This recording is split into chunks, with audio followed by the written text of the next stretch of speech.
tonight on this 4th of July weekend.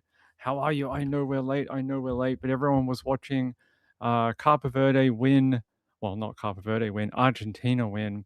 And in Miami, I think everyone was staying up watching that soccer game. Australia, Australia sucked. Australia um, did not win. They did not win. They did a very bad job, and yeah, they did not win.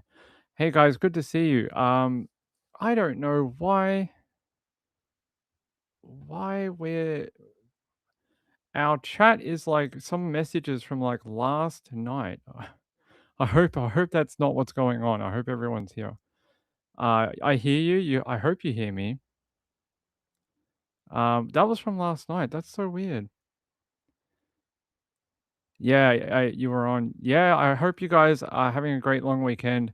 It's a fun weekend for everyone to go away, have some, have some relaxing time, enjoy the celebrations across the country. I hope that is going well for everyone.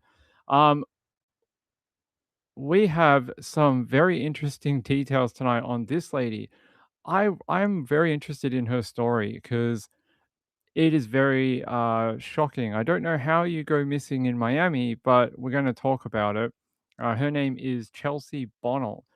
I feel like we spoke about her earlier this year, but, there is a little bit more details. So if you don't know about this case, her name is Chelsea. She booked a one-way ticket from Detroit to Miami on May 24th. She was last seen at a Publix in Jupiter, Florida 2 days later, and that her family fears she may be with someone who is preventing contact or holding her hostage away from the public.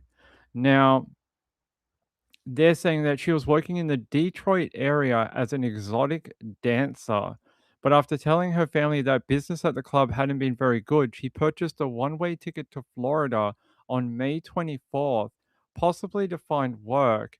And Detroit news stations are reporting her family said they have not heard from her since she got to Florida.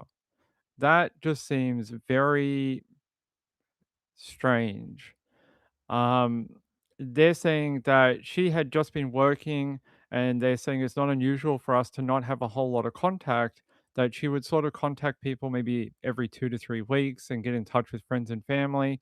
But to go sort of into another state and then not turn up is out of the ordinary for this woman.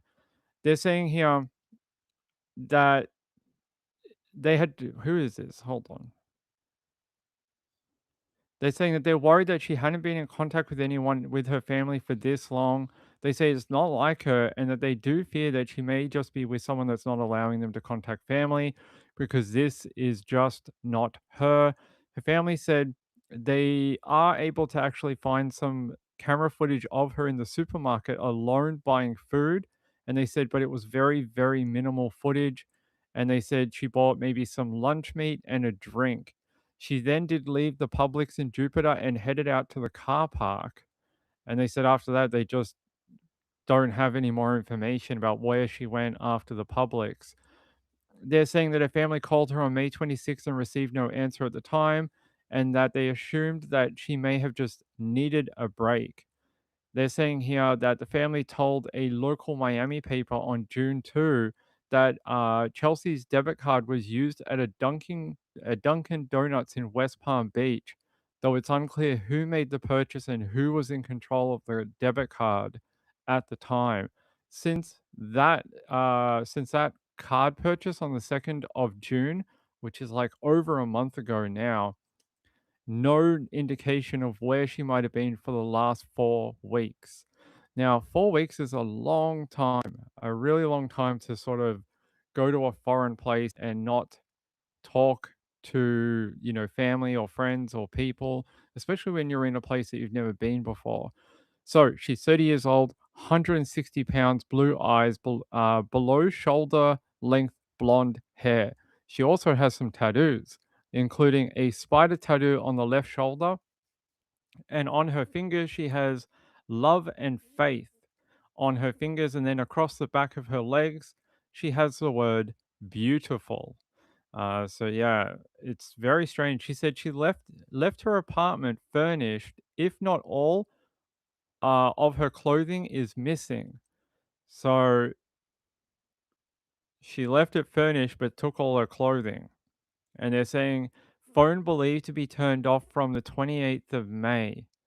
That's, you know, very strange.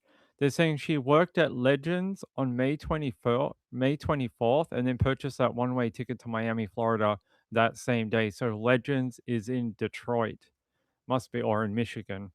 And yeah, so a a exotic dancer going missing in Florida seems like something from a HBO type show that we would watch. That's what I would yeah, a car park equal a parking lot.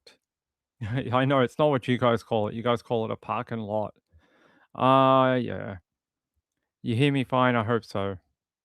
You don't see last night's chats? That's weird. I do. I see the ones from last night. Yeah, you guys don't understand the word parking, car park. A car park is a parking lot.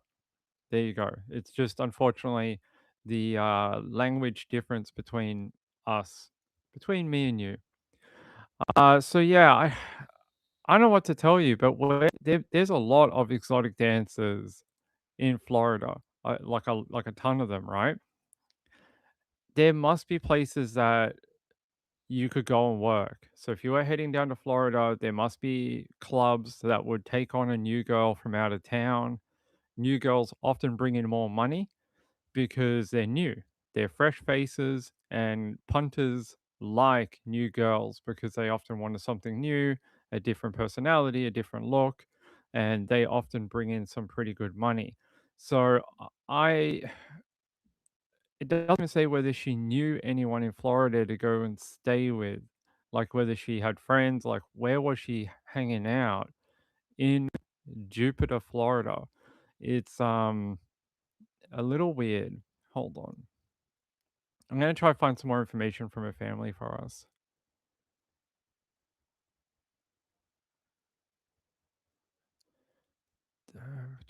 Okay. No, that's not the press conference we want.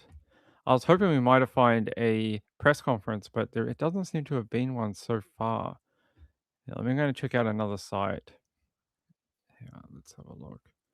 Because they're saying that a local paper gave information from the family. I'm just trying to see if we can grab that. Okay, what do they have to say here? Okay. So yeah, there's a video here. I'm gonna play it if I can get it up on your screen. On her missing daughter, last seen in Jupiter. No one has heard from Chelsea Bunnell since she flew to Miami from Michigan by herself more than a month ago. Her heartbroken mother says this is so unlike her. Take a look at this photo. This is Chelsea Bunnell. She's been missing for more than a month. Something doesn't feel right, especially as a mother. And we're worried. It's been hell.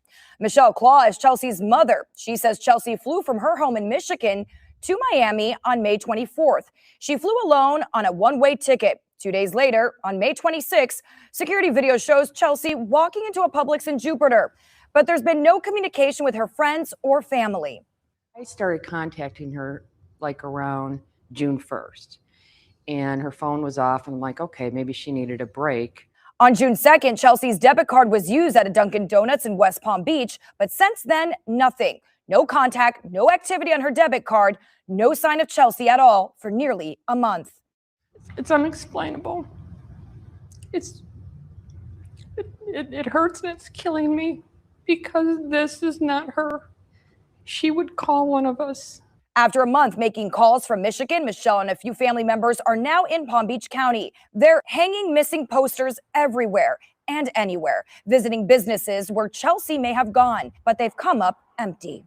It's not like her, and we do fear that she may be with somebody that's not allowing contact to us because. So people are saying, didn't the poster say 2025? Did you not catch on the video right here Contact. that the poster was edited? Look, and they had crossed out 2025 and put 2026 on that missing person poster. So I think it might be a typo.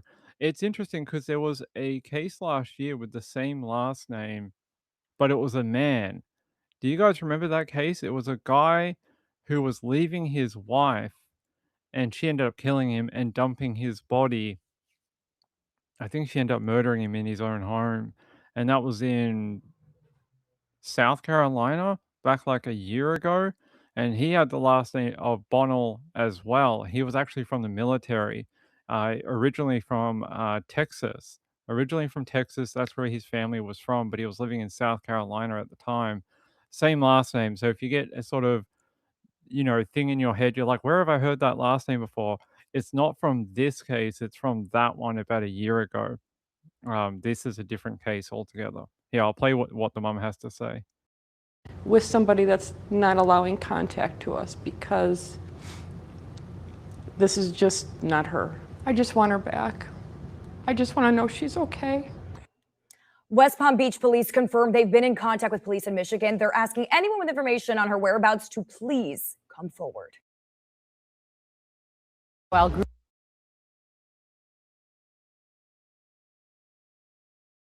Yeah, I know on this poster that we have here, this is the actual digital copy of it.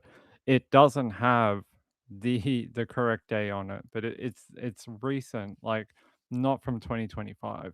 So don't think that. Um yeah, people are like, "Ping, you know so much about the about the stripper world." It's because I lived with a stripper growing up. So when I was a young man, I lived with a girl who was a stripper, and Ping has been around that world when I was younger, so I sort of know how things work. And yeah, I'm a bit concerned because the first thing she would have wanted to do was find a club where she could work. Because once you're in town on a one-way ticket, you have to make money. Like the way the sort of stripping lifestyle works is these girls, and I don't mean to generalize, but they blow through cash, and I'm serious, and it's just because like, there's a lot of expenses with it, they have to buy new clothing and whatever, beauty routines and paying for stuff, so they often blow through a ton of cash, so they always have to be working to make more money, like normal people too, like normal people have to work every day, otherwise they don't get a paycheck and they can't pay their rent or mortgage. It's same with these guys too. They have to work quite frequently. Even though they can make quite a lot of money. They tend to blow through that money quite quickly too. So if she's in Florida on a one-way ticket, you would think the first thing she'd be doing is finding a club to go and work at. The fact that no one can say that they have seen her working in a Florida, strip club anywhere is concerning. It's been what, over a month? And no one can say that, hey, we saw Chelsea working at, I don't know, name a club, like any club in Florida. And the fact that no one can say that they either hired her, worked with her, saw her working, like anything. And look, that world is pretty insular. They don't like talking to authorities. Trying to get people to come forward from the stripping world is pretty hard to do. But if there was a girl missing, they would come forward and say something. Gail said I was confused and thought she'd be missing a year. No, she's been missing for about 5 weeks, something like that. So yeah, they did find that camera footage in that Publix, but after that, they don't have too much else, and like they said, they tried to ring her phone, but it's been turned off now, and they didn't receive an answer when they could ring it. So when they could ring it and it was going through, no one picked up and no one sort of, she didn't pick up her own phone. And then they had the Dunkin' Donuts sighting, but so far no one knows who used that card or why or if it was her.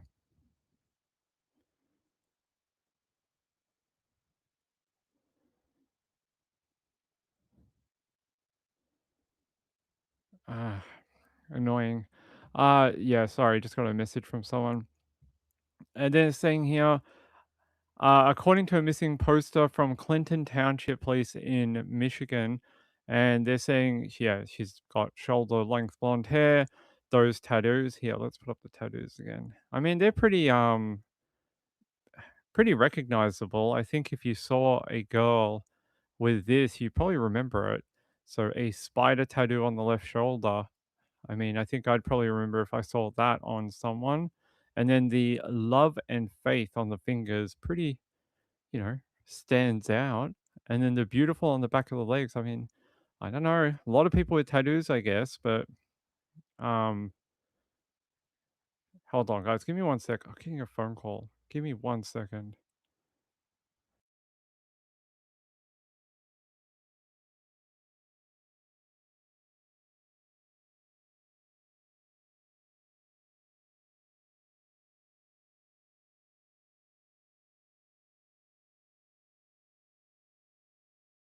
Sorry, guys. People trying to call me while I'm on the air. Uh, y- yeah, it is winter here.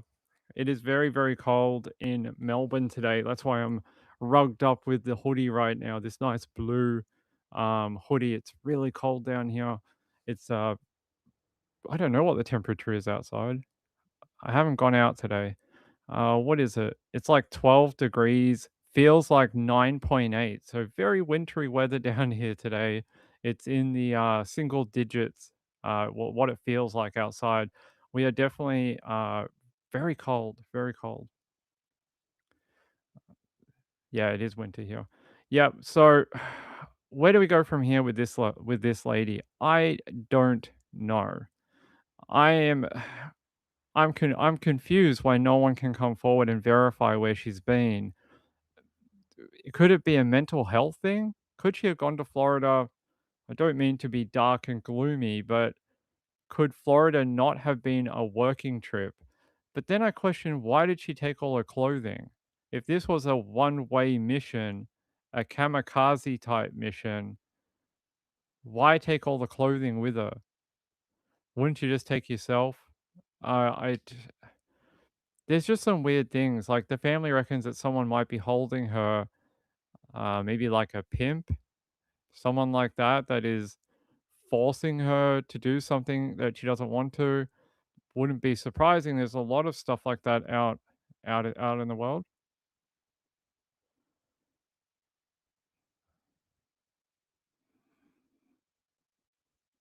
Hmm.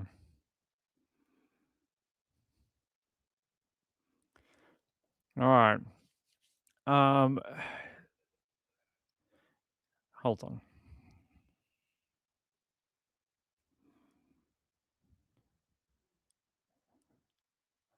All right, there we go. Sorry, I had to tell someone I'll reply in 1 hour or a couple of hours. I was like, I'll talk to you then. They want to get into this long conversation, and I'm like, no, no, no, I can't do that right now. I can't get into like a back and forward, and they want to know some details about something, and I'm like, no, can't do that. I'm on the air, literally talking to people right now. I can't get into like a 40-minute conversation with you. I wish people would understand. They're like, you can talk and do a live show at the same time, right? You can talk to a third person. No, I cannot. So yes, Chelsea Bonham, I'd really love some more information about whether she has any background to Florida. Has she been to West Palm Beach in the past? Is this somewhere that she frequently goes? Does she know anyone there? Was she meeting up with anyone in Florida?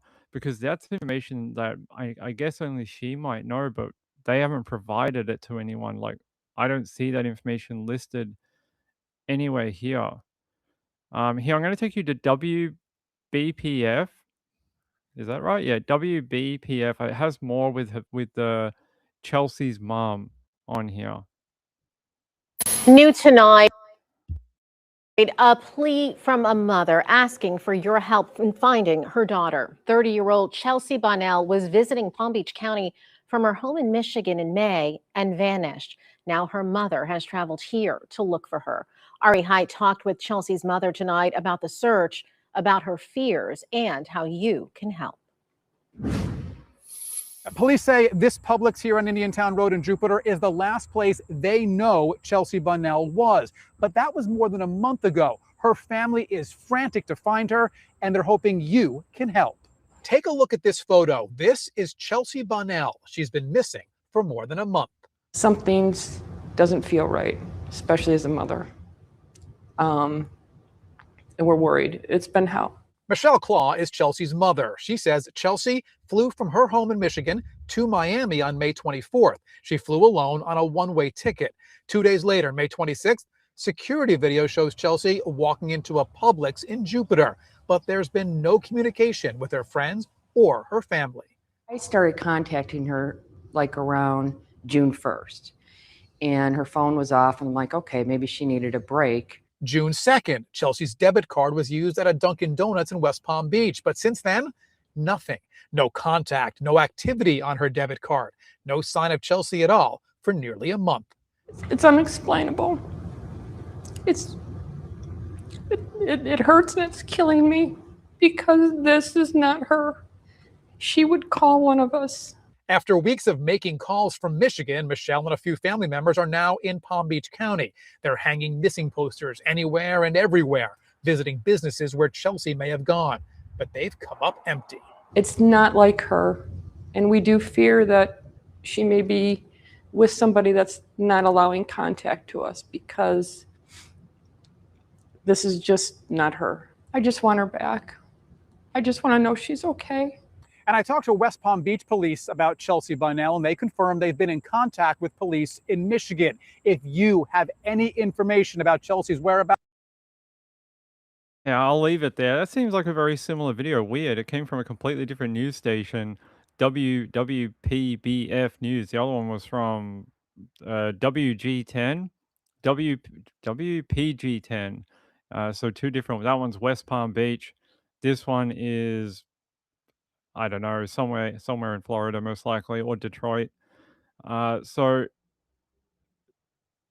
yeah, I mean, well, Danny, she probably wanted to go down there. So she probably had enough money to take a one-way ticket and was hoping to earn money in Florida and then probably book a ticket back home when she was done. She may not have known how long she wanted to be in Florida for. These girls will often travel. Like they will travel to other regions where there's better money. And I don't want to associate them with sex workers, but it is a type of sex work in a way. But sex workers do the same thing. They will actually travel to out of state and they'll say, "Oh, I'm in Houston for 2 weekends in April. And if you want to book a service, whatever, if you want to get in contact, I'm going to be in the local area for 2 weekends." She might have been doing something similar, hoping to make money and then fly back home eventually. But how long is eventually and when that might be, don't know. So that'll probably explain that. Um, hey Daniel, what's up, brother? SPN said most of the news stations have a copy paste mentality. Yeah, it's freaking annoying. That's why we do this stuff on this channel and hope to bring you better information. Kim said our humidity is 85%. 80? Are you joking? 85% at midnight? That is gross. Are you in New York? Because New York had a giant thunderstorm go through earlier, which would have dumped a bunch of rain and increased that humidity within the New York area. That was several hours ago now. Danny said, what did she do? She was a exotic dancer, Mr. Danny. An exotic dancer. The World Cup was in Florida. There you go. Probably a lot of punters in the area to make a lot of money. Probably expecting the clubs to be quite busy during the World Cup. Like you go where the events are. Like Super Bowl weekend. Super Bowl weekend is a big weekend for this type of thing too. There's often a lot of clubs that do events and different things and have girls come in from out of town. So maybe that's what she was hoping to do. But again, the fact that no other girls, because they know each other, like they work in the same club, they get changed in the same area. She would have introduced herself to the women that work there every day. Someone would know. Someone would know that she was working in a club. And the fact that no one has come forward in a month is the only thing I can think of is that she doesn't want to be found, that she doesn't want the attention, and she doesn't want her parents, her mom, checking up on her. I mean, it's a long, it's a very, to have something like this here, to have this, like that, and then be like, well, I don't want to contact my mom because she's invading in my life. I feel like that is maybe a step too far, because I think if you saw this online, you'd be freaked out that there's a missing person poster for you. You'd be like, I need to deal with this and contact the local authorities and tell them, hey, I'm not missing. I'm fine. I just didn't want to talk to my family for a bit. All that takes is a 5-minute conversation with the authorities. And the fact that that hasn't happened is very concerning. So her parents believe that, well, her mom believes that someone is holding her without letting her talk to family or other people. Montana answered, "You had downpours and hail last week? Little to no winter snow. Okay. Well, I'm happy for the snow." Kathy said, "I'm late. How much have I missed?" Everything, my friend. Everything. Um, yeah. Okay. All right. So yes, there you go. Chelsea Bennell.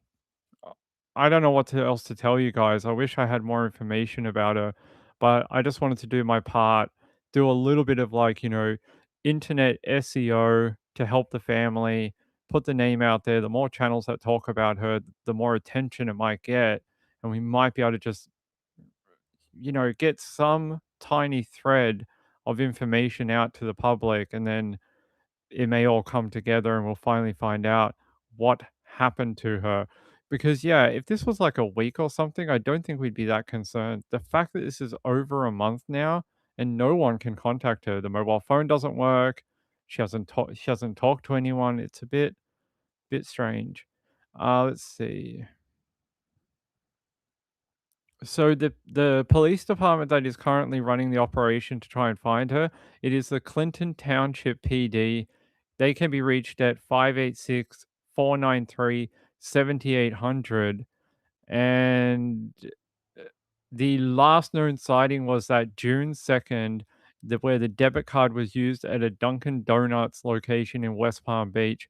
But they don't know, and they don't have the video camera footage to confirm that it was actually her using the debit card at all.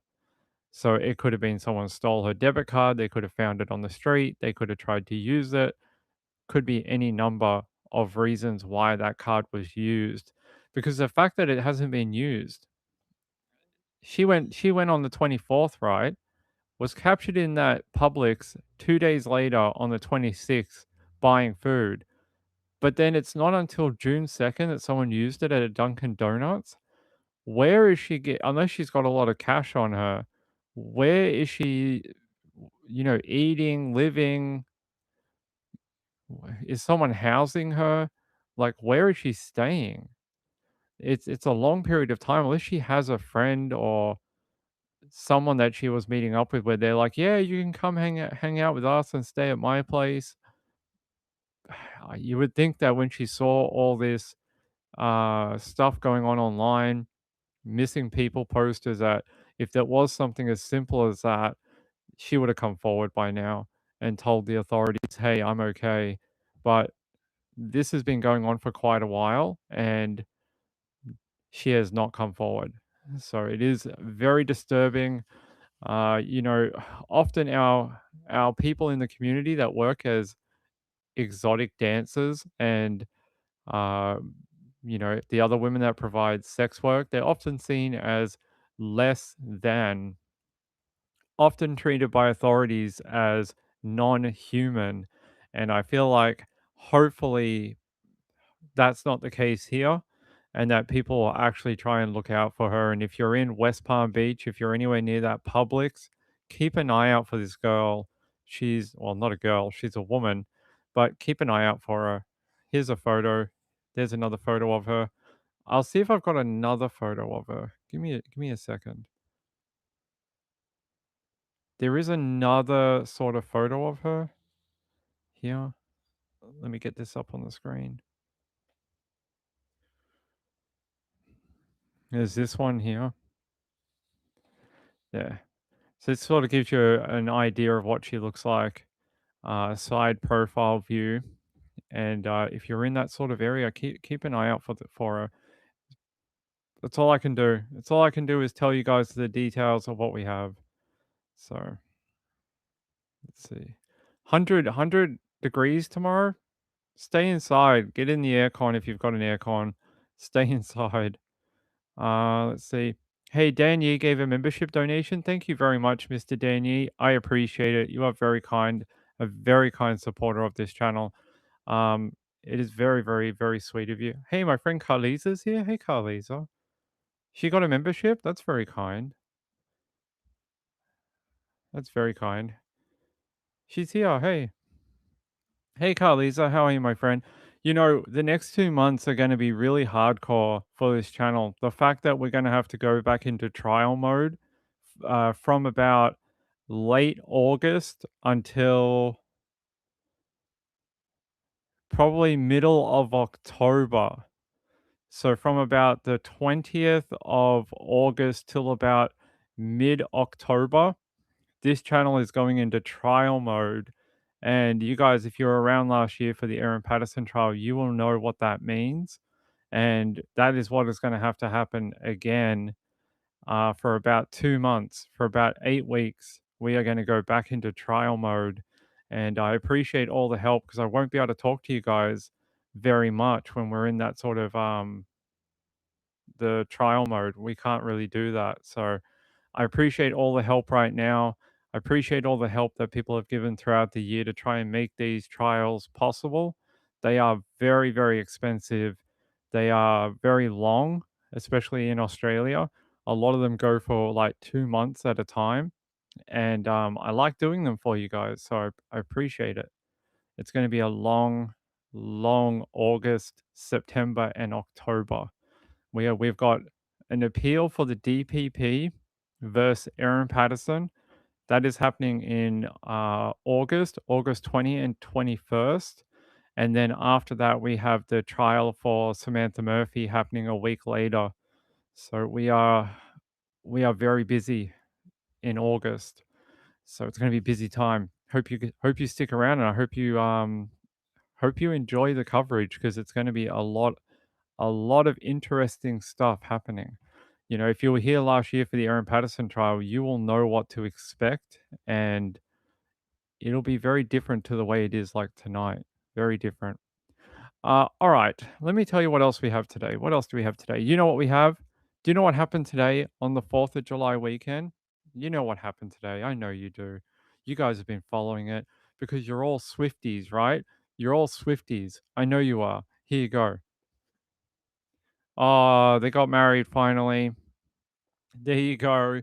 Just TNT married, or just NT married on the outside of the Madison Square Garden earlier today. They finally did it. There you go. Hopefully, the big rigmarole around Madison Square Garden and New York can come to an end. But from what I hear, businesses surrounding Madison Square Garden are pissed. They are very angry because the sort of closure of the streets around Madison Square Garden over the last 2 days has caused foot traffic to drop for those businesses, including on such a big weekend. You've got World Cup people, you got 4th of July happening, and these bars and pubs and restaurants should be full. They should be, jam packed full of people spending money and earning dollars for the local economy. According to a lot of business owners surrounding Madison Square Garden, because the footpaths have basically been blocked off and people have been kicked out of the area, they have lost multiple days of prime revenue over the sort of 4th of July weekend and the World Cup. And they are asking for Travis Kelce and Taylor Swift to make it right, to actually repay them in some way for their loss of business. So I don't know what you guys think, whether you think that they should or they shouldn't, but that is what they are asking for. They are asking to be sort of made whole for the money that they've lost over the weekend. So that is your very short Taylor Swift update. I'm not going to do any more on it, but that is what they're asking for. Um, it was our royal wedding for us Swifties. There you go, royal wedding. There you go. Hey, good to see you again, Chelsea. Thanks for being here. You think he's a clown? Who's a clown? Yeah, Kelly said, I can see why they would be mad. I would be too. I mean, it's a prime weekend. It is. But they have the rest of the weekend to go. I think it finishes today. So for Saturday, Sunday, there is no restriction around Madison Square Garden. So it should come back and they'll have 2 days over the weekend. Yes, they lost Thursday, Friday, but they will have Saturday, Sunday to keep, making some sort of money. All right. All right. Maybe we can do this one here. I have one. Actually, I have another story that I want to show you. Where is it? There was a guy who was committing a robbery and he thought he was being very clever. Here, I'm going to show you his mugshot here. Not a mugshot, but a screenshot. Here, come here. So this guy right here thought it would be a great idea to rob someone in an armed robbery of a 19-year-old woman, and in the commission of that offense in Chicago at the Chicago Transit Authority, he stuck up his middle finger at the camera. And it seems like karma has come for him because not only has he been caught, he has now been arrested and charged over that incident. And I can read out his charges for you here. So he's now pleaded guilty to 2 robberies and other charges before being sentenced to an effective 16-year sentence in jail, with all of the sentences that for the different crimes to run concurrently. So he thought he was very cool and hardcore, sticking his finger up at the camera, trying to be like gangster, while it has come back to haunt him. They're saying here when officers eventually arrested him, prosecutors said they found a loaded 9mm handgun in his jacket after he committed that robbery on the 19-year-old woman. They say he allegedly claimed he had found the firearm inside of his car. That often happens to me, I go to my car one day and I hop in to go drive it and I'm like, wow, there's a 9mm here. Where'd that come from? Oh, it must be the handgun fairy that dropped it into my car as a gift, a 9mm just for me. In addition to the CTA robbery, Mitchell was charged in connection with a separate armed robbery that occurred on September 11, 2023. Prosecutors allege he robbed another woman at gunpoint in Chicago's South Side. Court records show Mitchell pleaded guilty to all of the charges. He ended up being sentenced to 16 years in jail. He's received another 3 years for the gun offense and another 3 years for aggravated battery of a peace officer. And they're saying that when he was being arrested, he basically fought the police officers at the time. They're saying here under Illinois law, inmates may receive day-to-day credit for good behavior, reducing the amount of time they have to spend behind bars. He's already received 622 days of credit for time served in Cook County Jail while awaiting trial, leaving him with roughly 6 years and 4 months remaining on his sentence. How does that work? How does that work? If he's been in jail for what, 3 years? Wait, 2 years. 622 divided by 365. Like he's been in jail for less than 2 years. How is it that while awaiting trial for 6 years? So 6 years and 4 months must be the minimum sentence. So what is that? 6 years, 4 months plus 1.4. 6.4 plus 1.7. Sorry, it must be that the low head of the sentence is 8.5 years, and that the upper end of the sentence is that 16 years, because how is he going to get out if he only has to do another 6 years and 4 months when he's served already 1.7 years? So it must be an 8-year sentence on the low end. But yeah, so he's still got quite a bit of time in jail to go.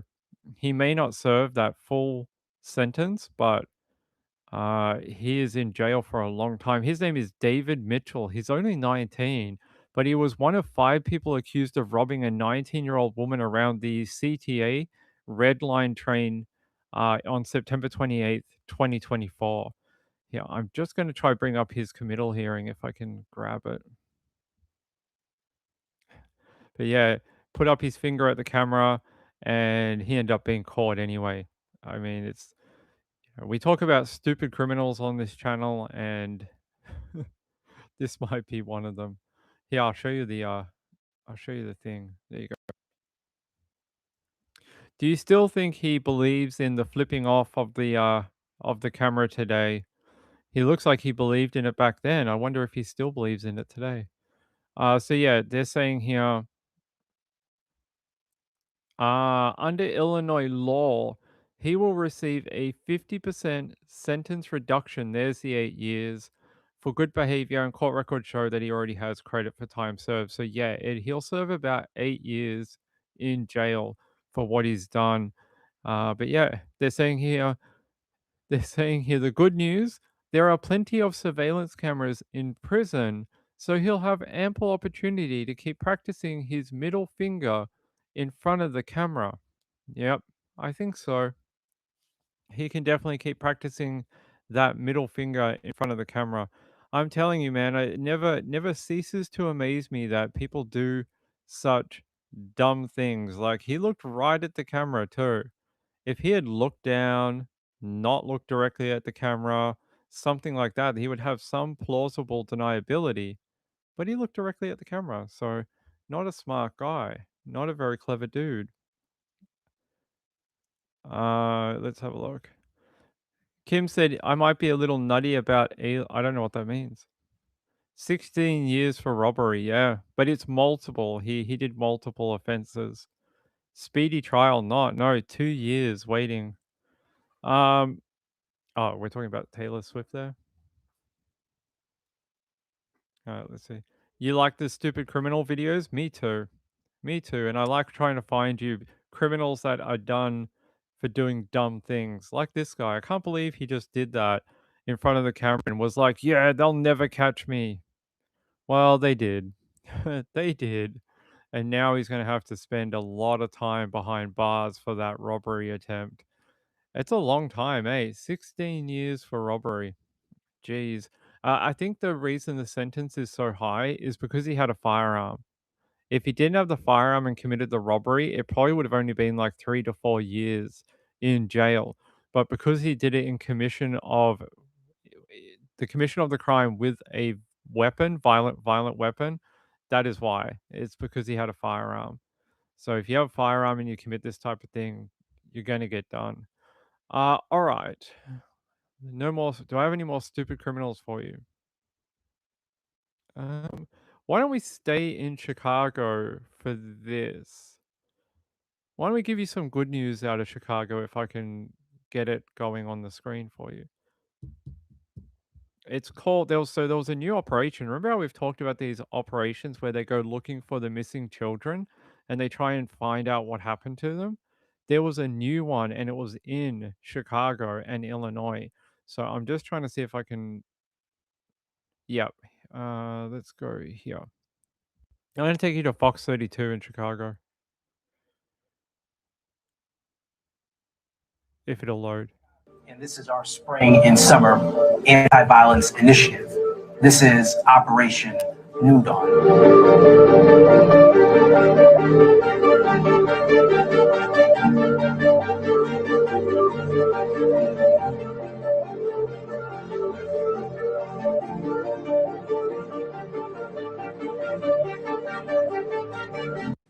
That has never before been done in our district.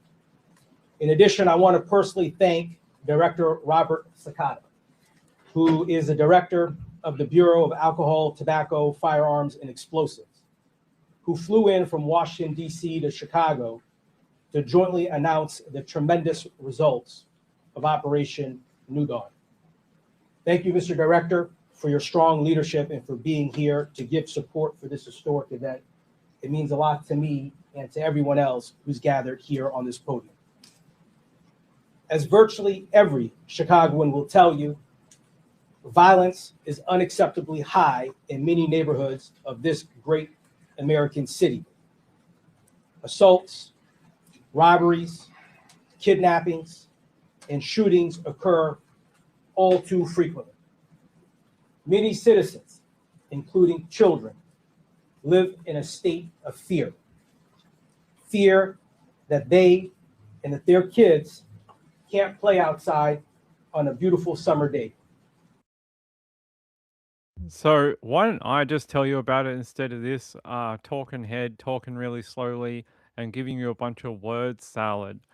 305 people arrested, and they're saying 179 people charged, and 24 missing children recovered in a massive operation in Chicago. And they're saying 200 people have been arrested, charged. 305 were arrested. And what this was over was they're trying to find people who abuse children. It was a 60-day operation involving 11 federal agencies targeting violent crimes and trying to recover lost children in the area. So the fact that they found 24 missing kids is a great result. Now, we've seen this before. They've had it in I think they did one last year in Florida. They did another one in Texas last year as well, and they do them to try and round up people with outstanding warrants, people for violent crimes that have been either out on warrant or are unresolved, and they try and find children who are either left areas when they've not been reported to be, able to leave the area, like with a custodial parent, or children who have literally been kidnapped. So this is great news on the 4th of July weekend. The fact that 200 people have now been charged is a massive effort. The operation was called New Dawn, and it brought together 11 federal agencies to try and track down all these people. The agency targets included people suspected of robbery, kidnapping, murder, uh, something that sounds like Fanta, but is actually a illicit drug, and then rug trafficking. Yes, rug trafficking, child exploitation, and other crimes. They're saying in total, 179 individuals were charged across 140 newly filed federal cases. Good work. Additionally, 305 fugitives were apprehended, and 24 children, many who have been kidnapped, were located and safely returned home. I love that. If we can get more kids to go home, that would be great. Anytime we can have children head home, I am all for it. So that is great news. I really like this. They say it was a successful operation of Operation New Dawn and reflects the leadership of the U.S. Attorney's Office and their local partners in the ATF Chicago Field Division and other agencies in Illinois. So, great work. I can't believe they tracked down so many children, 24 kids who are alleged to have been kidnapped. How do you have so many children that have been kidnapped and not been able to return home? I'm shocked that you can have that many kids in your local area that are just kidnapped. But apparently that's true. So great news. I wish I had some photos of like the actual mugshots. Normally they give us like all the people's faces and that, but I don't see one for this one. Let me see if I can find the mugshots for it. Operation New Dawn. No, that's not it.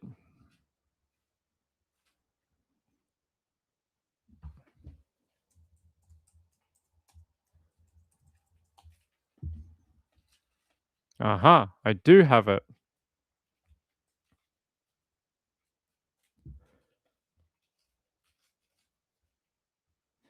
So here is a selection of some of the people who were arrested in Operation New Dawn, and I'm gonna try and tell you who some of them are, if I can.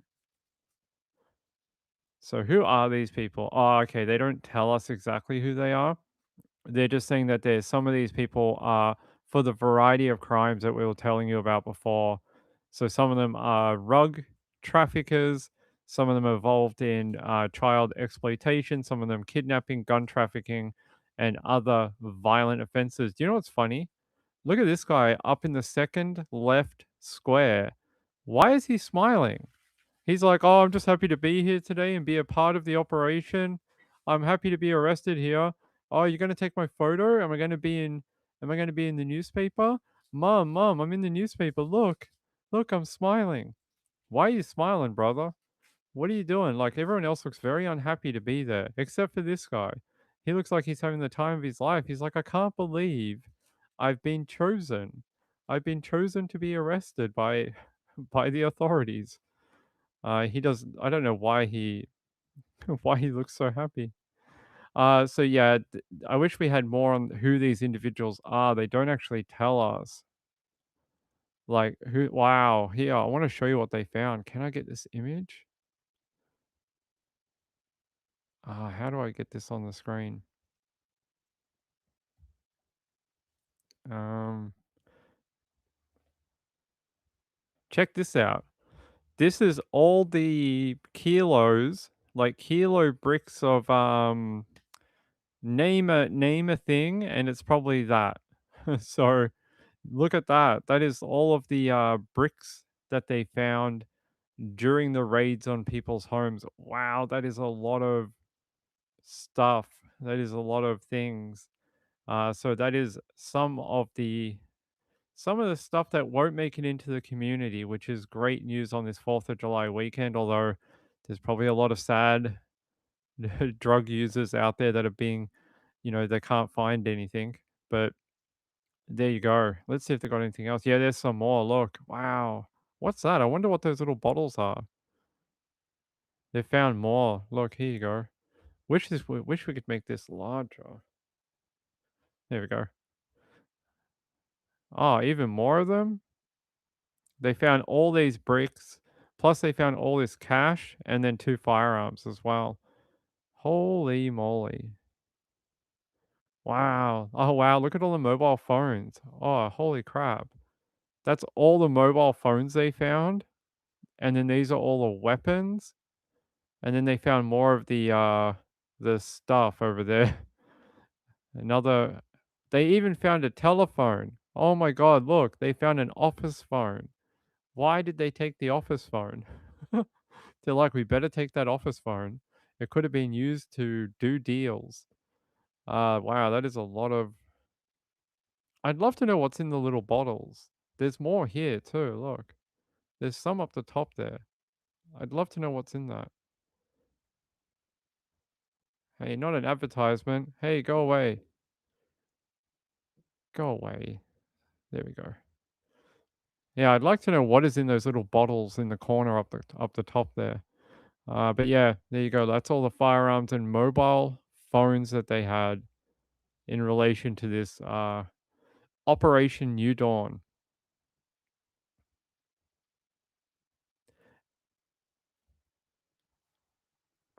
What is the 911 block? I think it would be it's just yeah, rugs. That's what it is. These would be yeah, just kilo blocks. That's what it is. I don't know what that is. A scorpion or something? I don't know what that is. And then that one says 1000, so 1000 grams equal a kilo. And then 911, maybe no, just, joking about the whole emergency thing. But yeah, look at all the bricks. This is what they found in the community.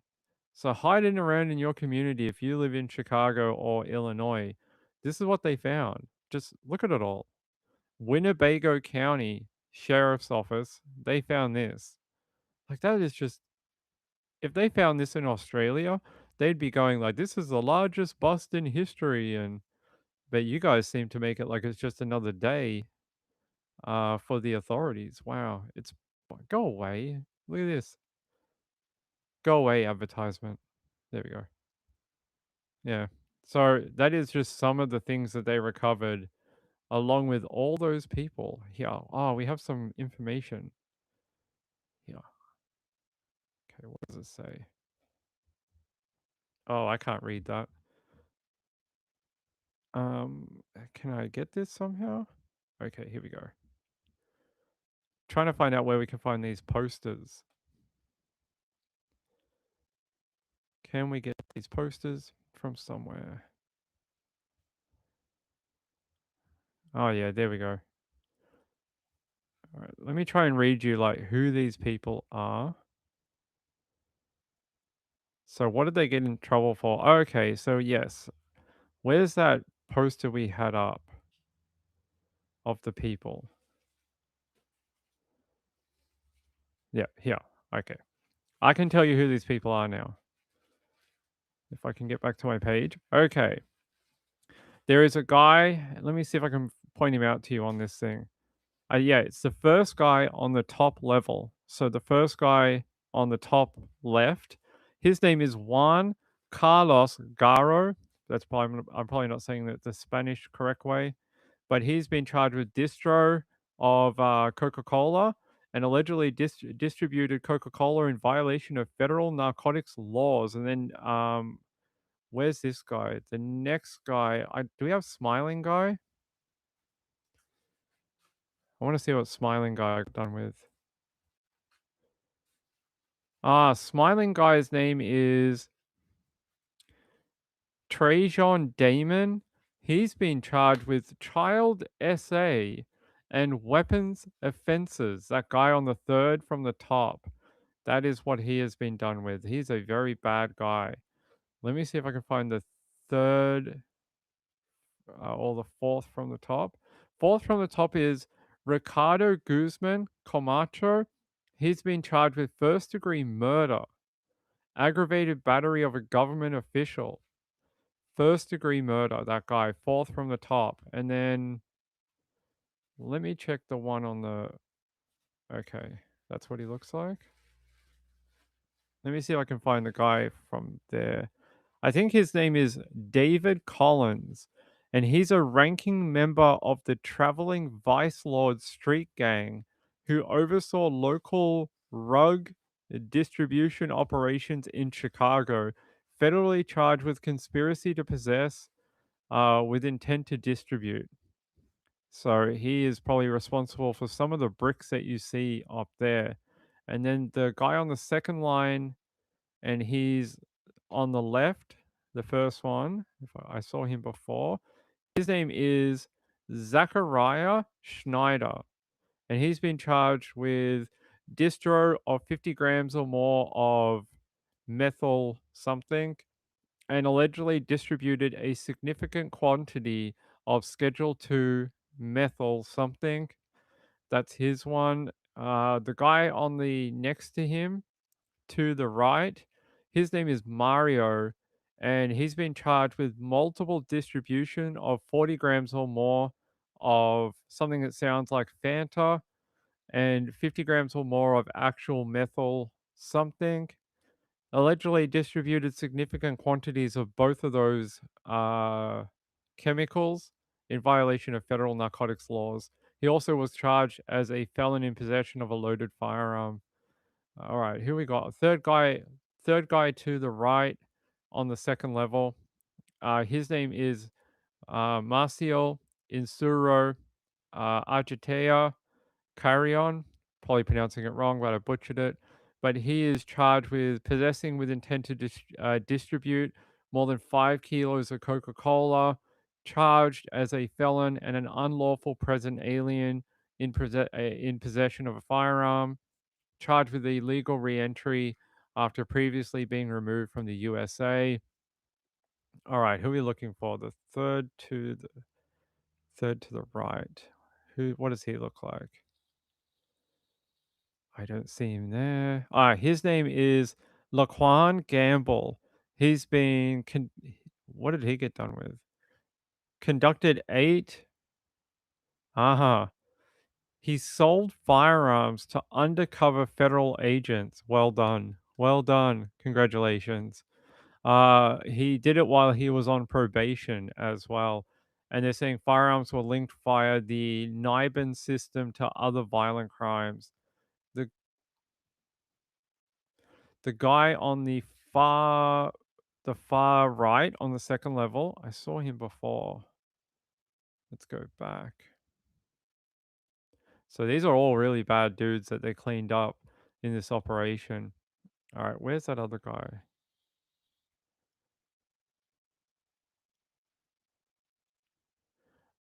Yeah, I think we already did him. He's that Juan Carlos Guerrero. We already did him. Okay, can we go to the third level down?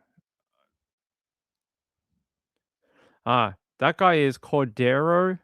Uh, Cordero Jernigan.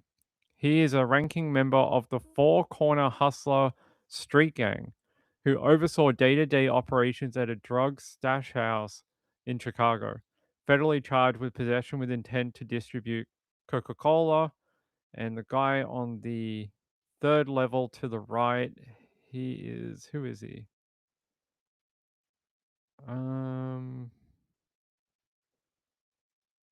Okay. He's Gary Llewellyn, and he's an armed carjacker. That's what he does. He was wanted by the FBI.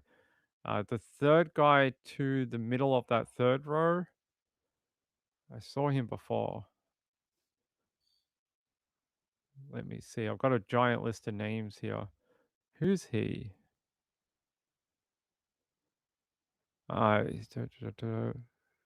He might be actually. I think I missed one before, and I said it was David Collins, but it's not.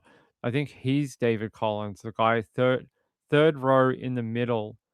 That's David Collins. He's that one that ranking member of the Traveling Vice Lord Street Gang. So we missed one earlier, unfortunately. I got the wrong guy. Let's see. The third on that level is a white dude. I don't see that guy anywhere. I'll find it for you guys. Give me a sec. It's not him.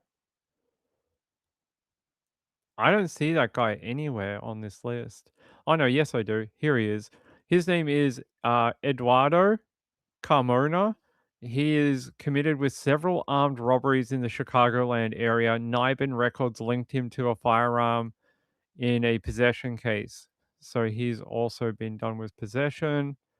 Who's that guy with his name? So the guy on the fourth level, all the way to the right, his name is Devin Johnson. He was wanted for homicide. Homicide. That guy's a bad dude. So anyway, I won't go through any more. You got a good taste of the guys they arrested on here. So they're either drug lords or local gang members or wanted for homicide or armed robbery. So one of them was wanted for child endangerment or child SA. So they rounded up a lot of bad people in the Chicago area with Operation New Dawn.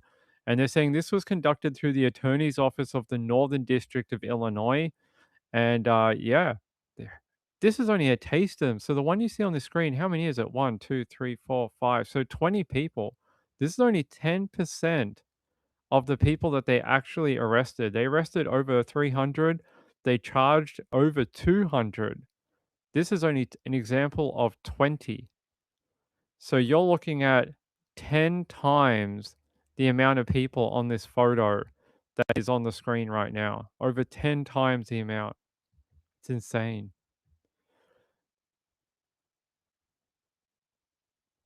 Where are the females? Yeah, it is a lot of males, isn't it, Robert? I don't know. Maybe they do one for females at a later time. I don't know. Yeah, we don't. Do we have any females that were arrested? Let me check.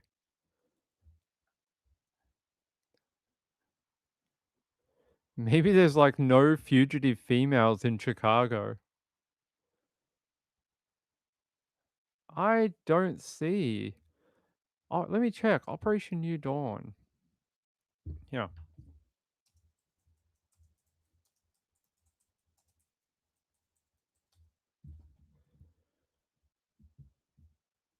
Nah, I didn't. That's not what I wanted.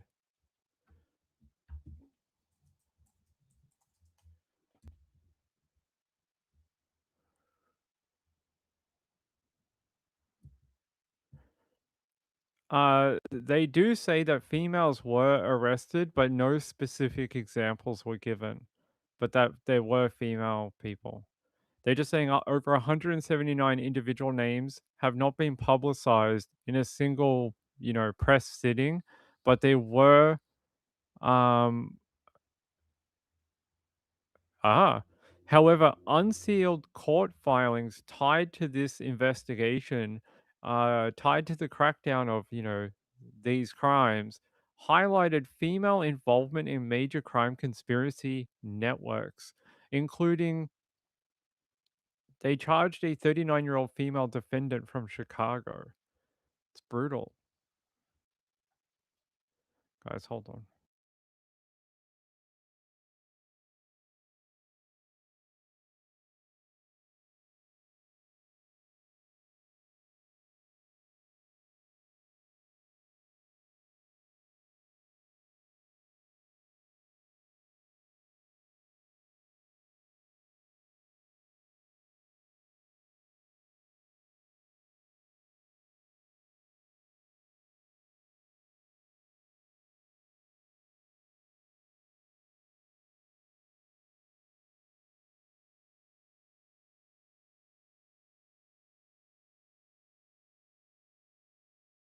There we go. I didn't want to upset my neighbor. My neighbor's upstairs and I can hear him. And I don't want him to be like, why is my downstairs neighbor talking about criminal conspiracies in Chicago with like a really loud voice?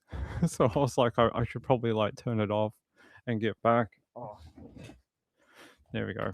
Yeah, I should probably like turn down the thing. So yeah, I closed the window so you can't hear it. Let's see. SP1 said, even in the gangs, the patriarchy is strong. They did say they found that a lot of females were arrested in the conspiracy network of actually moving the drugs, and that they were uncovered in court filings. So don't know why all the examples are male, but I don't know. Apparently they are. So maybe we'll hear about some of the females at a later time. But yeah, overwhelmingly male, right? Overwhelming. Would be good to know like the statistics out of 200 people, how many were actually female? Were there any over like 1% or something? Like what would it be? But so far we only heard about the guys. So there you go. Massive operation heading into the long weekend in Illinois, taking a lot of bad people off the street. It is unbelievable. Imagine all that in your community, all those bricks, all that stuff. SP1 said, you're so soft spoken. That's so weird. Hold on. Hey, Mrs. Ping, am I softly spoken? There you go. I asked her if I was softly spoken. She said no. I don't know why you guys think I'm softly spoken, but I don't think anyone else in my life believes that. Everyone else thinks I'm loud and boisterous. You guys just think I'm very mild mannered for some reason. Maybe because I'm just talking on the show. All right. What else do we have? Do we have anything else? That was a good one. I like when we have those massive operations. Let's see.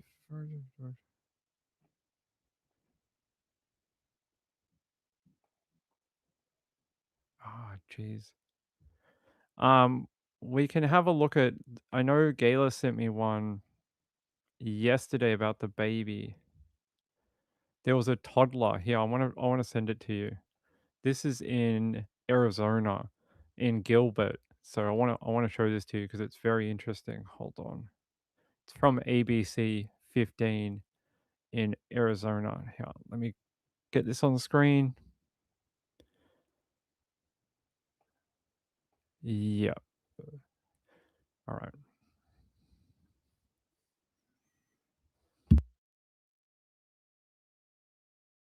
No objections. I'd like to call time with that. That's an Arizona doctor declaring a local toddler dead. But then over 5 hours later, the child was found breathing inside the hospital morgue.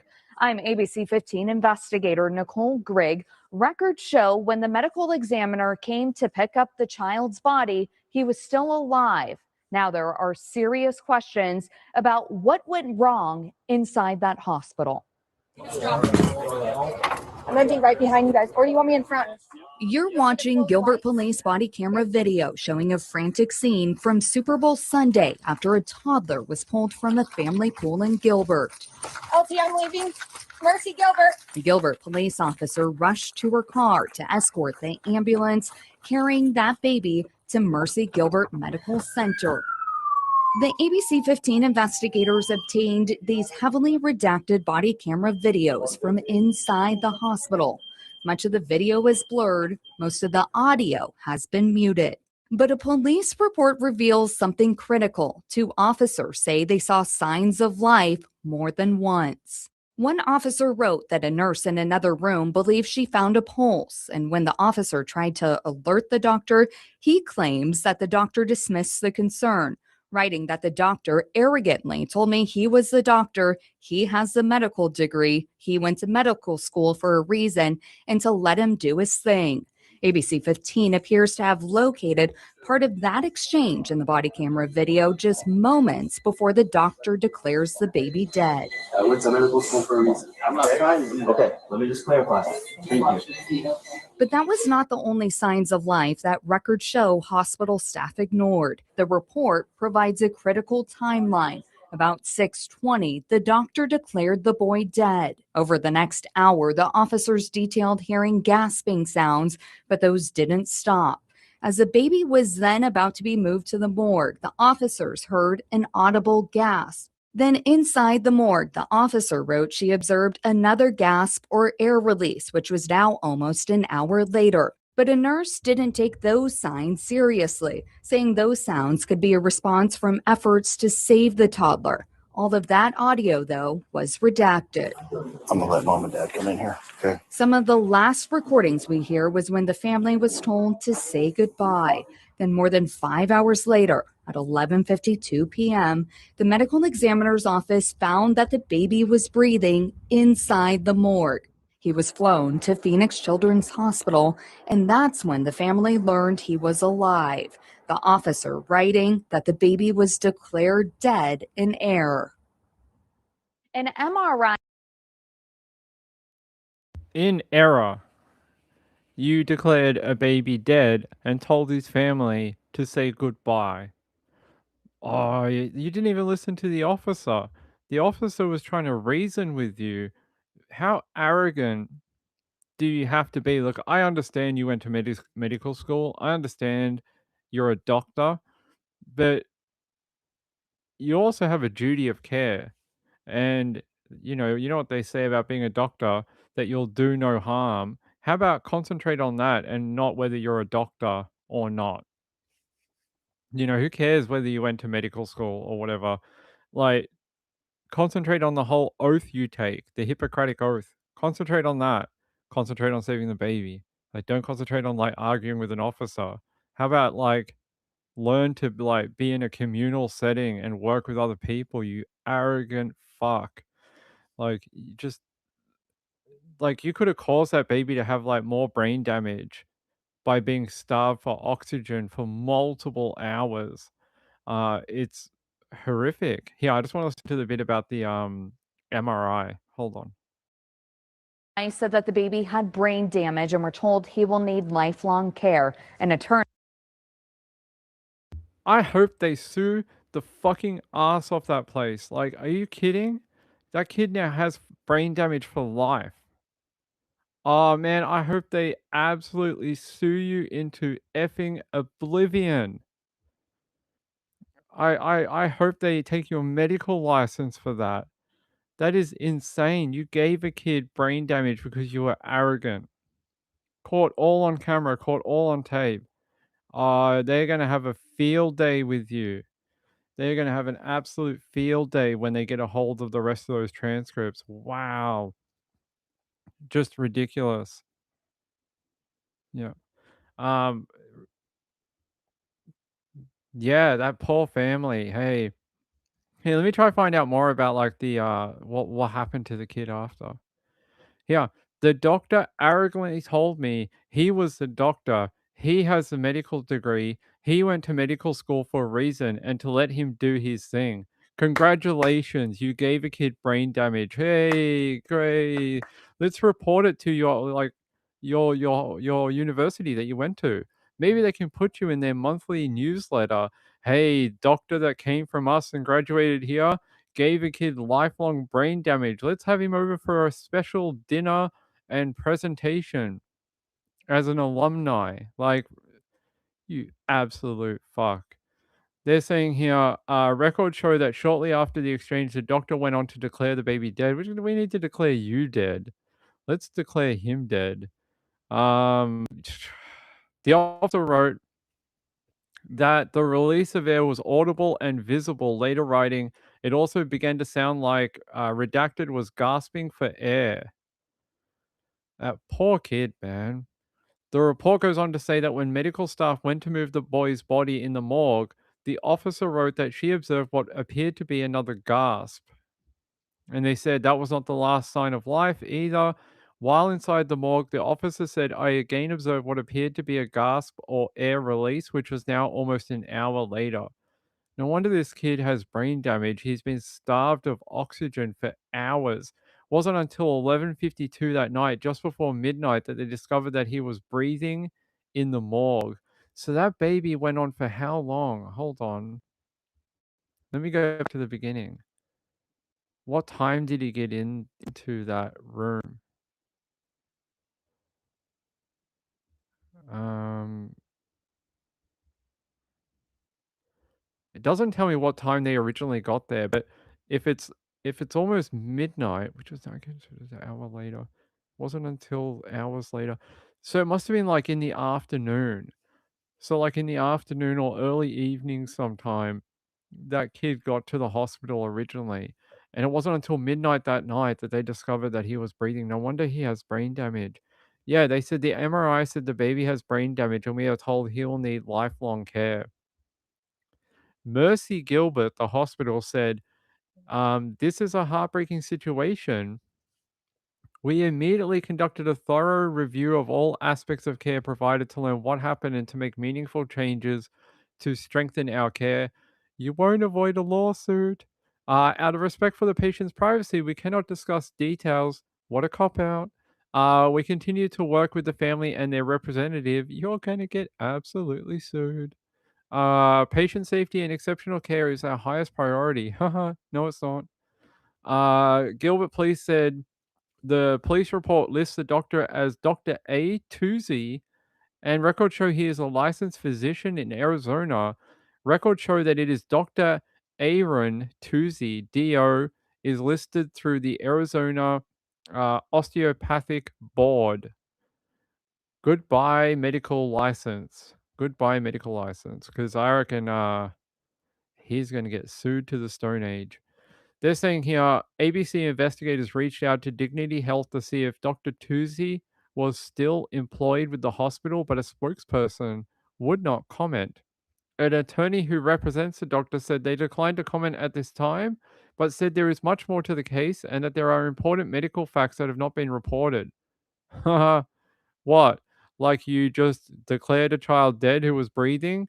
Is that the most important medical bit that we're not knowing about? Because I think we know about it. It is ridiculous. Why is it always Maricopa and Gilbert? Like, why is it always in Maricopa and Gilbert? Like, it's apparently Maricopa County DA's office is actually doing the review for Gilbert PD. So we'll see what happens there. But ridiculous, absolutely ridiculous. That family, their child could have been okay. It's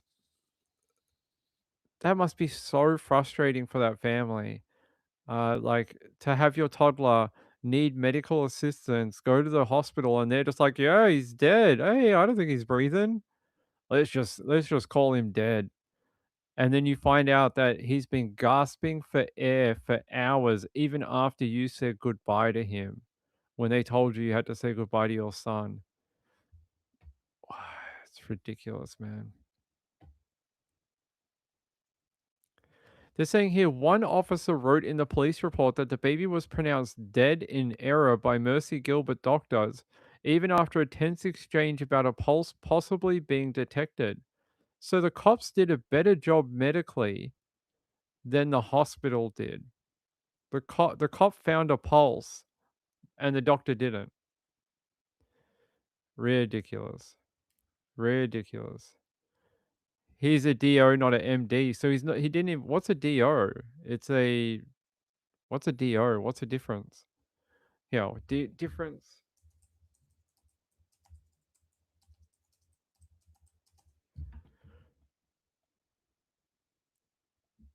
So a DO is a doctor of osteopathic medicine. A MD is a doctor of medicine. So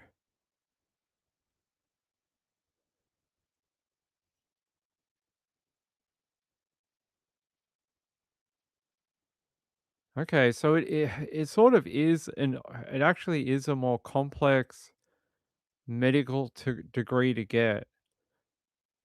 Because you have to complete over 200 extra hours of training in osteopathic manipulative medicine, but it's mostly focusing on the musculoskeletal system of the body, and it's a holistic approach to treating a patient. Except this guy did not do it, and they're saying an MD here is slightly different. It focuses on diagnosing and treating specific diseases and symptoms, as where osteopathic is a whole patient understanding, and musculoskeletal diagnosis. So yeah, I mean, still a medical doctor in a way. Brutal.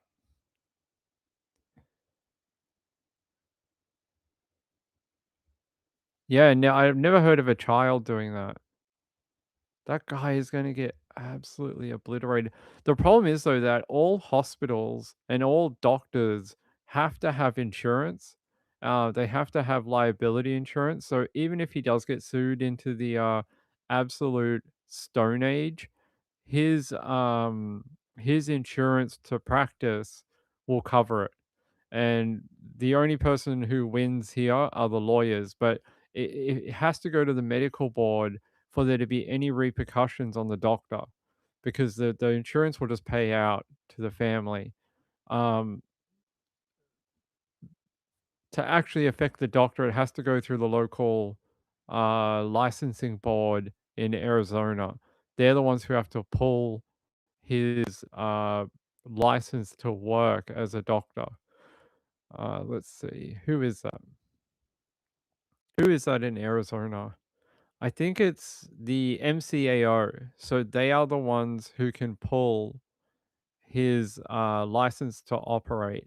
And they are saying they are currently in a submittal phase, and that is supposed to go until early June. Well, it is early, it's July now.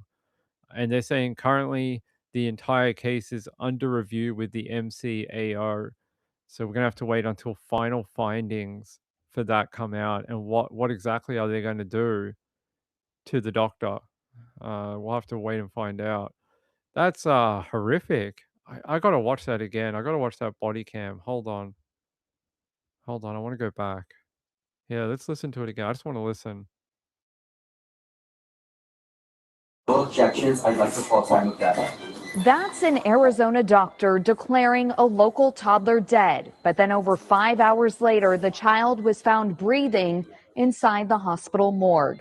I'm ABC 15 investigator RC. I'm gonna be right behind you guys, or do you want me in front?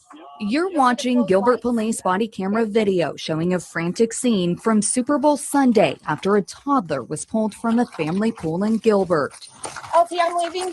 Mercy Gilbert. A Gilbert police officer rushed to her car to escort the ambulance carrying that baby to Mercy Gilbert Medical Center. The ABC 15 investigators obtained these heavily redacted body camera videos from inside the hospital. Much of the video is blurred. Most of the audio has been muted. But a police report reveals something critical. Two officers say they saw signs of life more than once. One officer wrote that a nurse in another room believed she found a pulse, and when the officer tried to alert the doctor, he claims that the doctor dismissed the concern, writing that the doctor arrogantly told me he was the doctor, he has the medical degree, he went to medical school for a reason, and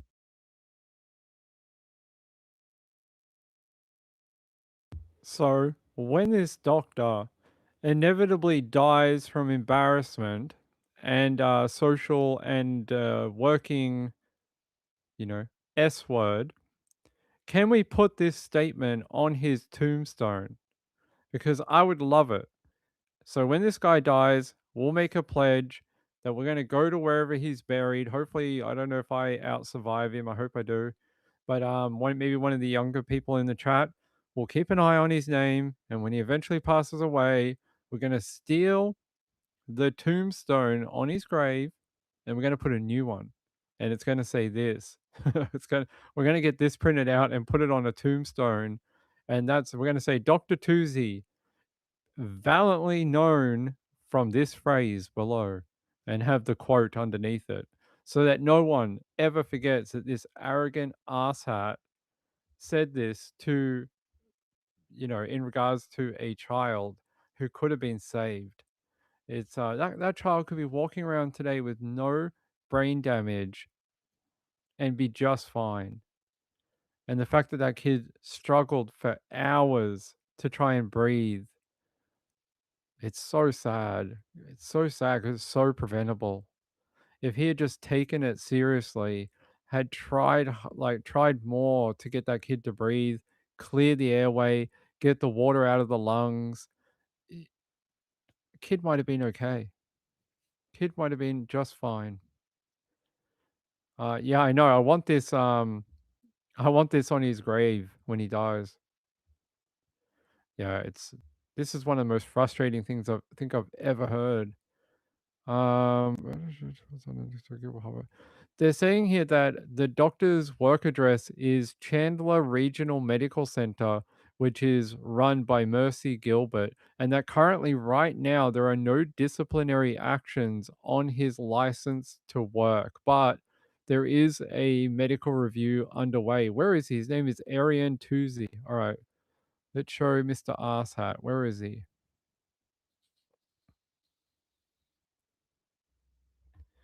Arian Toozy.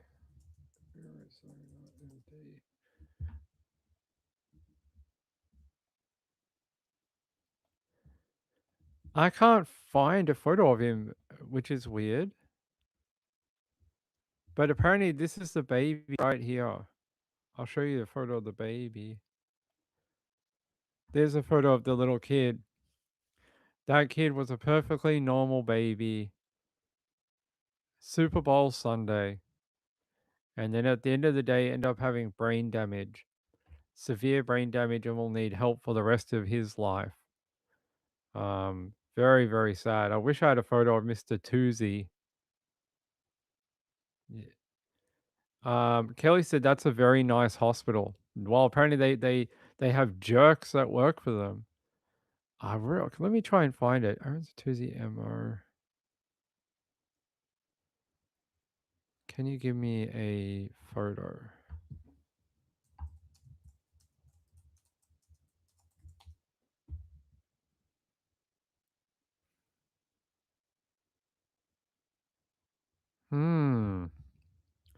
They're saying here that there is no photo online of him in public records. I wonder why. Yeah. So apparently he did his emergency medical residency at Sparrow Landing Hospital in Lansing, Michigan in 2022. That's where he actually comes from. He comes from Michigan, where he did his emergency doctoral. So, very sad. I just don't know where to go from here for the parents. It's why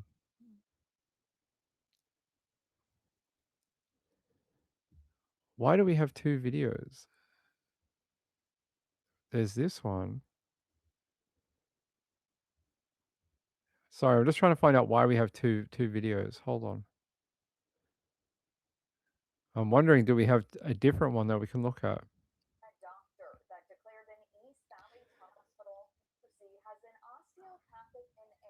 Hold on.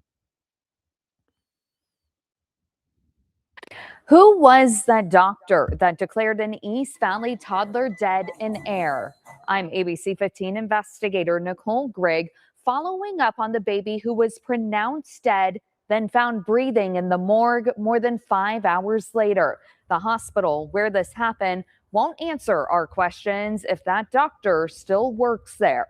I'm gonna be right behind you guys, or do you want me in front? The 18-month-old was found inside the family's pool and was rushed here to Mercy Gilbert Hospital on Super Bowl Sunday. It has taken us months to get public records back.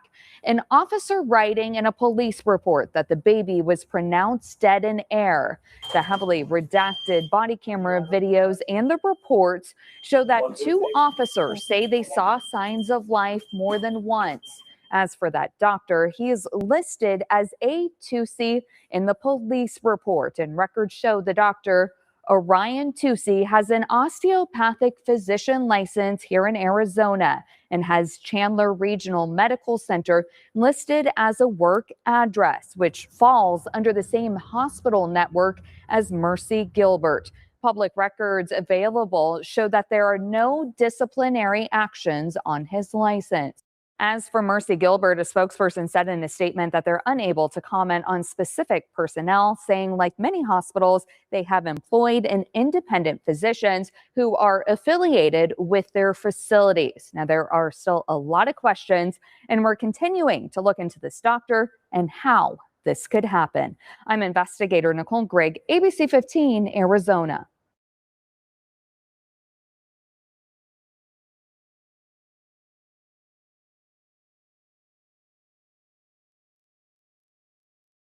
Brutal, absolutely brutal.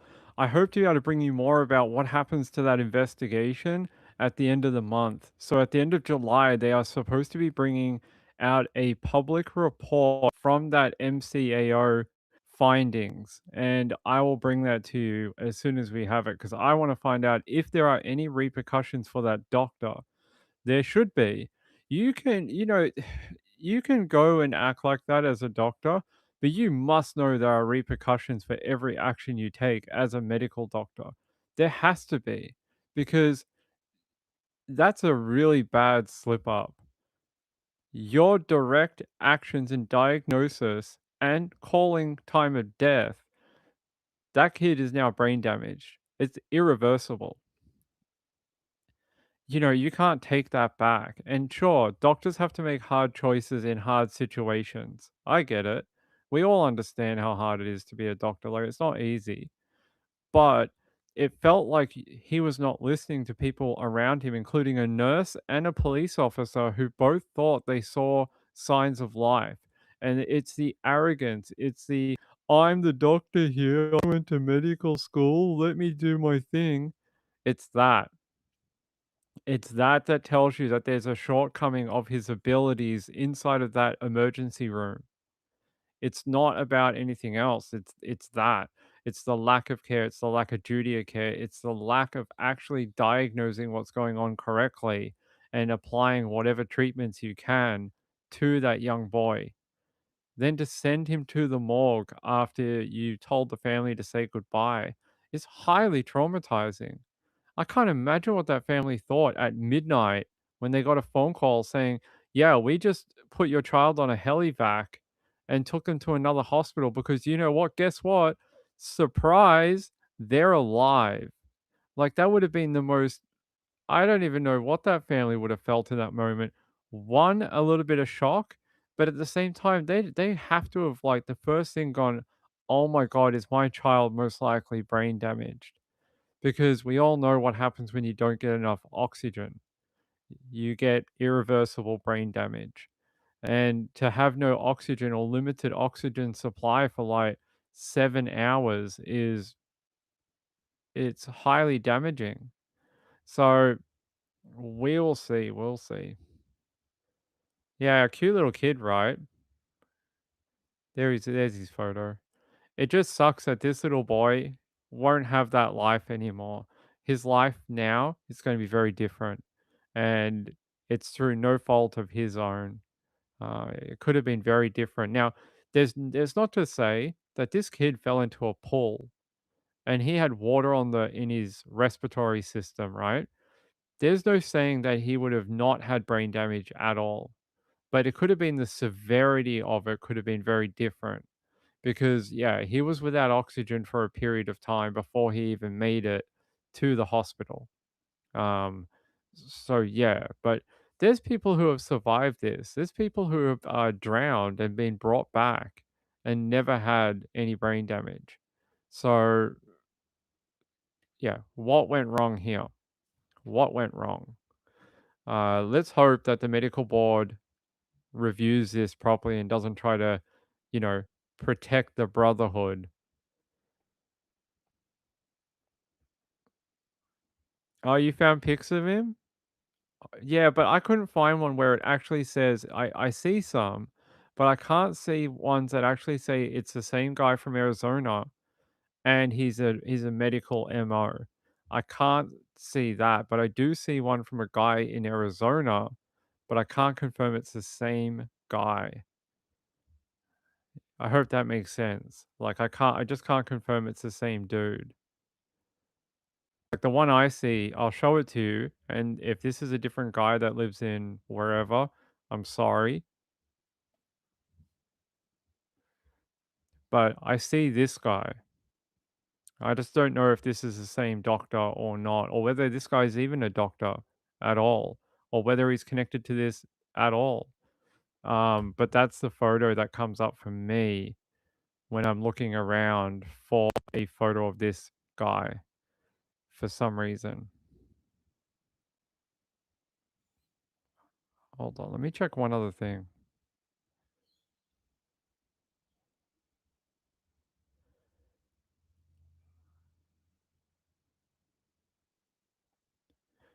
Actually, I do see something from a medical thing from Arizona CEP, but I can't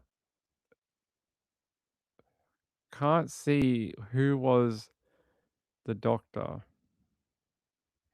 I see him listed here. It says Dr. Arian Tuzi, Beyond the Blood Pressure, Unraveling Preeclampsia. And I see that listed for a scientific assembly back in April of this year. But I can't see a photo of him. Okay. Let me go back to the chat.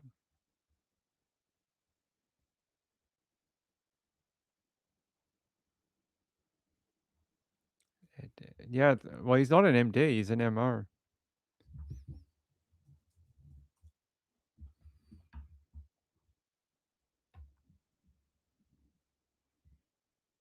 Let me check one other guy. I see one more, but I don't know if this is him. I found it. Okay. This is him right here. This is him. It still has his thing here when he was at East Lansing in Michigan. So remember we heard he did his medical up there in Michigan? This is him. So that other guy was not him. This is him. And yeah, this is definitely from his time in Michigan. He may look different now, but that is definitely looks like him because that one comes up as yeah, where he did. What did he do in Michigan again? Did he do his emergency training or something? Where is it?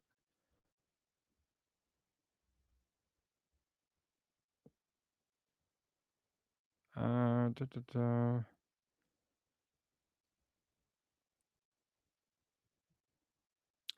I can't remember what I said, but he did something up there. But yeah, there you go.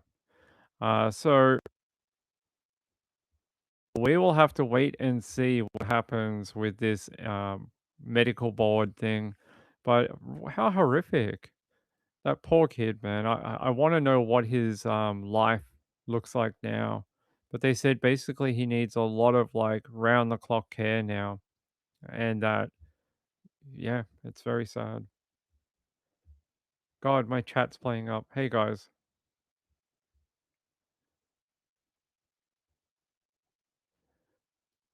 Huh. Michaela said the other one was hot. Why? You want to date him? I get in touch with him for you? Marilyn said, my dad used to say, what do you call the lowest graduate of medical school doctor? I don't know. What do you call it? You tell me. Chipmunk said, got to wonder what the doctor heard. A heartbeat can be faint and not happen for a bit. Yeah, I would like to know more about the actual medical file, about what exactly it is. Um, Kelly said, the last name is very familiar. God, I wish this thing would stop jumping. There we go.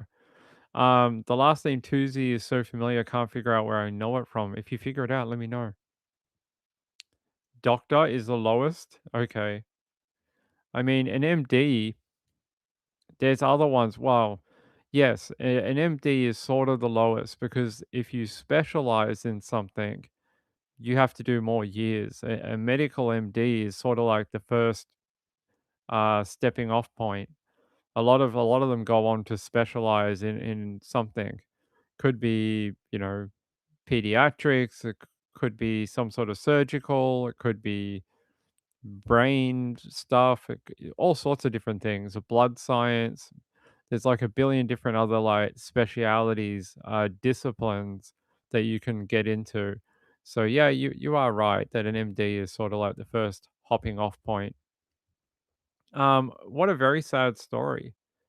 What a very sad story. I really wish I knew more about those videos. I wish we could get because they're like, here's some videos and we blurred everything about them. I really wish we could get the all of it, like the whole set of videos. Let me see if there's another news station that we can see if they've got it.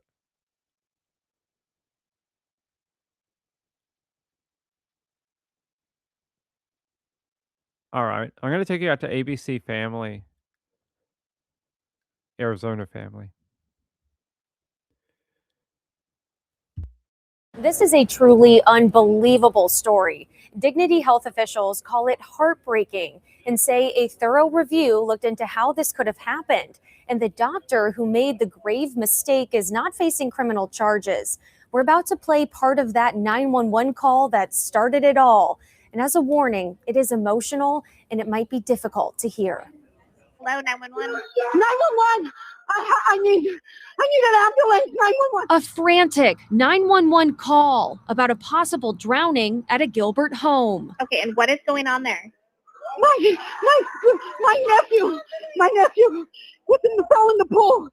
I'm going. Okay. I'm coming. Is he drowning? Give me one moment to get medics on the line. The chaos is unfolding during a Super Bowl party around 5:30 p.m. on February 8th. How old is the patient? He's 2 years old. He's almost 2. 2? Okay, is he conscious?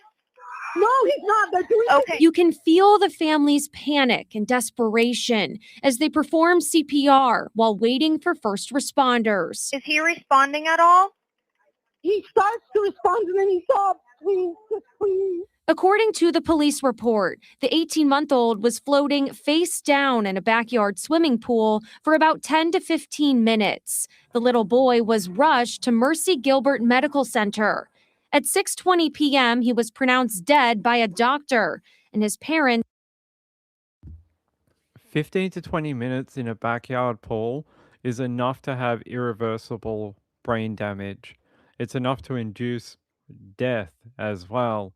The thing I'm more worried about here is when they say he comes and goes from consciousness. That is a really bad sign for a child. If they keep like sort of coming to and then going again, it shows that there is something stopping that sort of restarting of the, almost like an engine or a computer. The human body almost wants to kick back into gear, and it's something is stopping that process from coming back to life basically. And he keeps sort of like fading out again, probably because there's water inside of his like respiratory system and he can't take that first breath. You take that first breath and you start getting oxygen into the system, you probably can come back a bit. the fact that he keeps sort of coming back, and I reckon he's gasping and then dropping out again, it's really bad news. It's really, really bad news medically. You hear that in the I don't know if that's the mom or the grandma, but you hear it in their voice, and she's like, "I'm coming, I'm going, I'm there, I'm not, I'm here." Like, the panic is just I have to ask though, how did a 2-year-old get to a pool? I don't know if in Arizona you guys have the same rules that we do, but in Australia, pool safety is taken very, very seriously because in the 70s and 80s and late 80s, there was a lot of children who died in backyard pools. Australia is a hot country.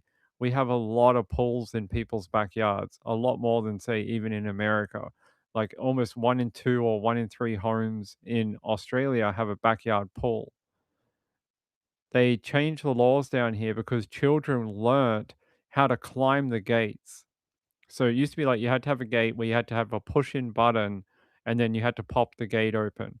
But children learn how to jimmy the locks, like 2 years old. They learn how to jimmy the locks and get them open, or they learn how to uh, climb up the bars and then jump over. Like at 2, 3 years old, happened so frequently it wasn't even funny.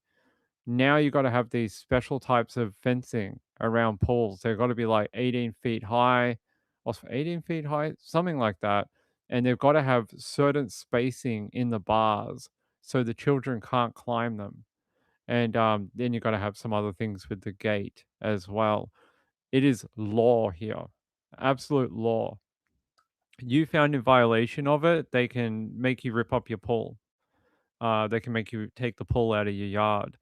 It's because there were so many children who died in like the 70s, 80s, and even some early 90s. So I don't know whether Arizona has the same laws as we do, but I ask, how did a child get to a pool? Like, do you guys just have open water in backyards in Arizona? Like, if you have a pool, does it have to have a fence around it? That's something I'd like to know. Said goodbye. But about 5 hours later, they got remarkable news. While the parents were being questioned by detectives at the police station, they learned their son was still alive. Police records reveal more about how this critical error happened. An officer says when the doctor went to notify the parents their son was dead, he heard a nurse say, "I have a pulse." When that officer alerted the doctor, he arrogantly said he was the doctor. He has the medical degree. He went to medical school for a reason and to let him do his thing.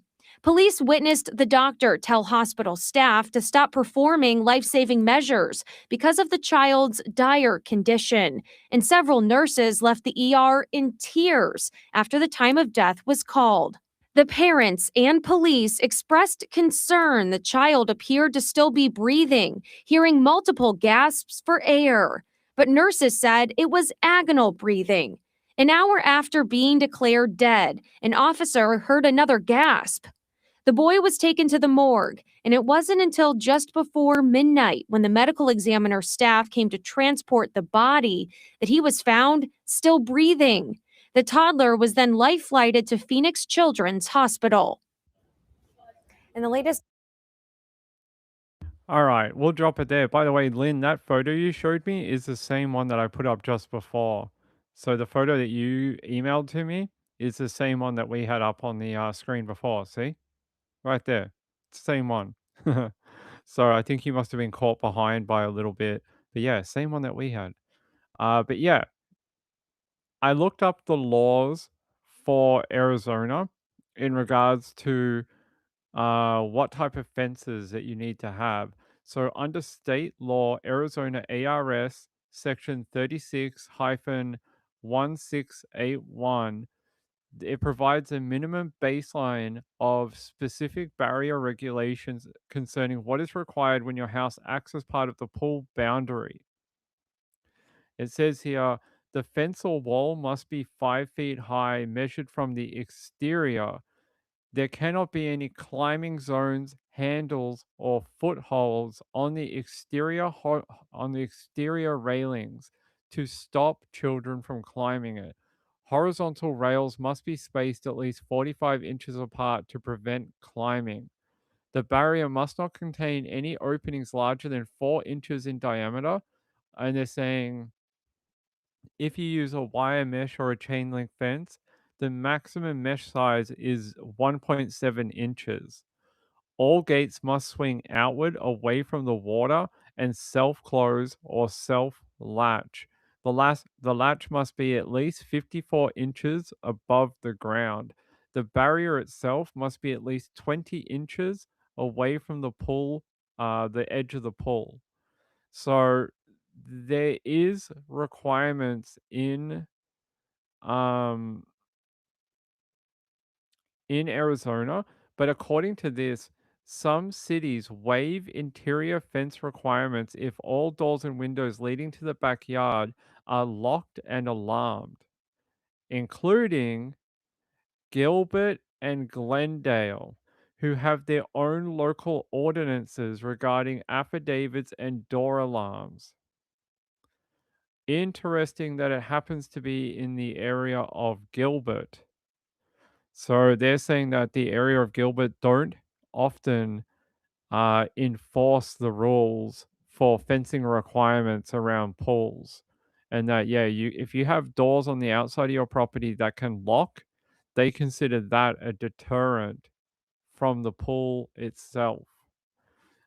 Strange way of doing it, but I guess that's fine. Lynn said I was busy looking online and didn't see it. I appreciate appreciate your help, my friend. You are one of my kindest followers, and I appreciate you every day. Let's see. Gayla said, but that's for people outside your garden, not for people walking out your door into the garden. Yeah, I know, but it actually says here that they can consider doors and windows that lock basically the deterrent. I find that such a weird way of doing it, but I mean, who am I to argue with the city of Gilbert? Apparently that is, yeah, something they do. Yeah, Gilbert and Glendale have their own local ordinances for affidavits and door alarms. Interesting. Which would make sense, but if you're having a Super Bowl party, yeah, so I'm trying to find out what it actually means. Hmm. I'm not sure. Yeah, here. In Gilbert, Arizona, for child safety, any door that opens directly into a pool enclosure area must be equipped with an approved audible exit alarm. But I think that's like if you have like an indoor pool.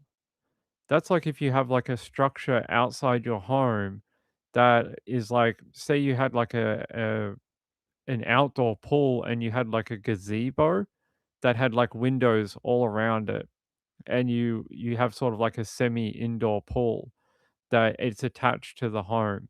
I think that's more what that is talking about, where if your child went out that door, they would be automatically in the pool area. That's why you need an audible exit alarm.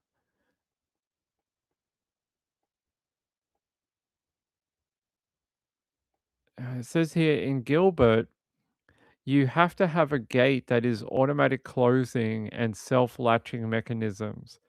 Very, very loose laws in Gilbert. Same with Glendale. Glendale also has similar rules.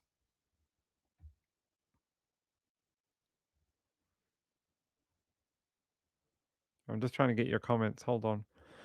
But you should always know where your kid is and where, yeah, of course, around water.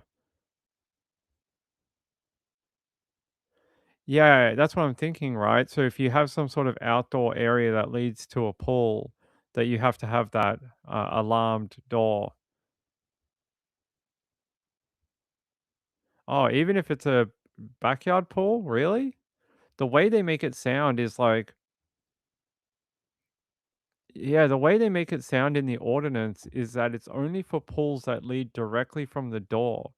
Like, that's why I read it as sort of like it leads directly into, say, some sort of like outdoor enclosure, like a sort of like a semi-indoor pool. But yeah, it's a very loose code, the way it's worded and the way it's enforced. It's not like the Arizona state law.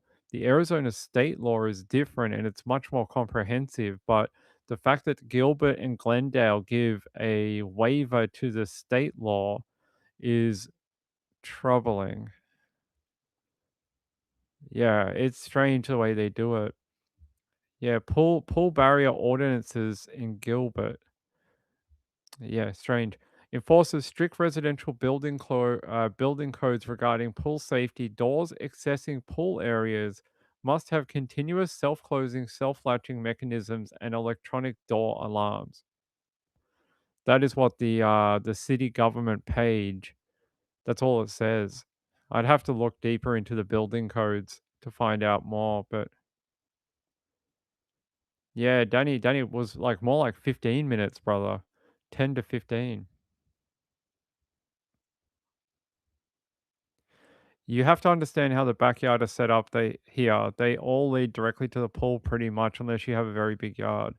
Okay. What do we have the street? I want to see an example. Where was he found? Let's have a look. Let me see if I can find the street that he was on.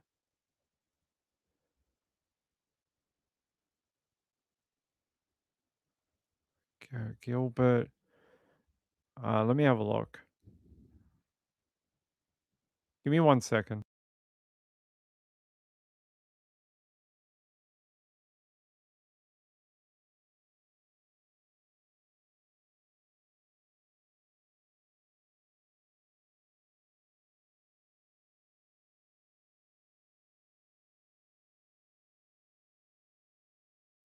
All right, let me see if it's public.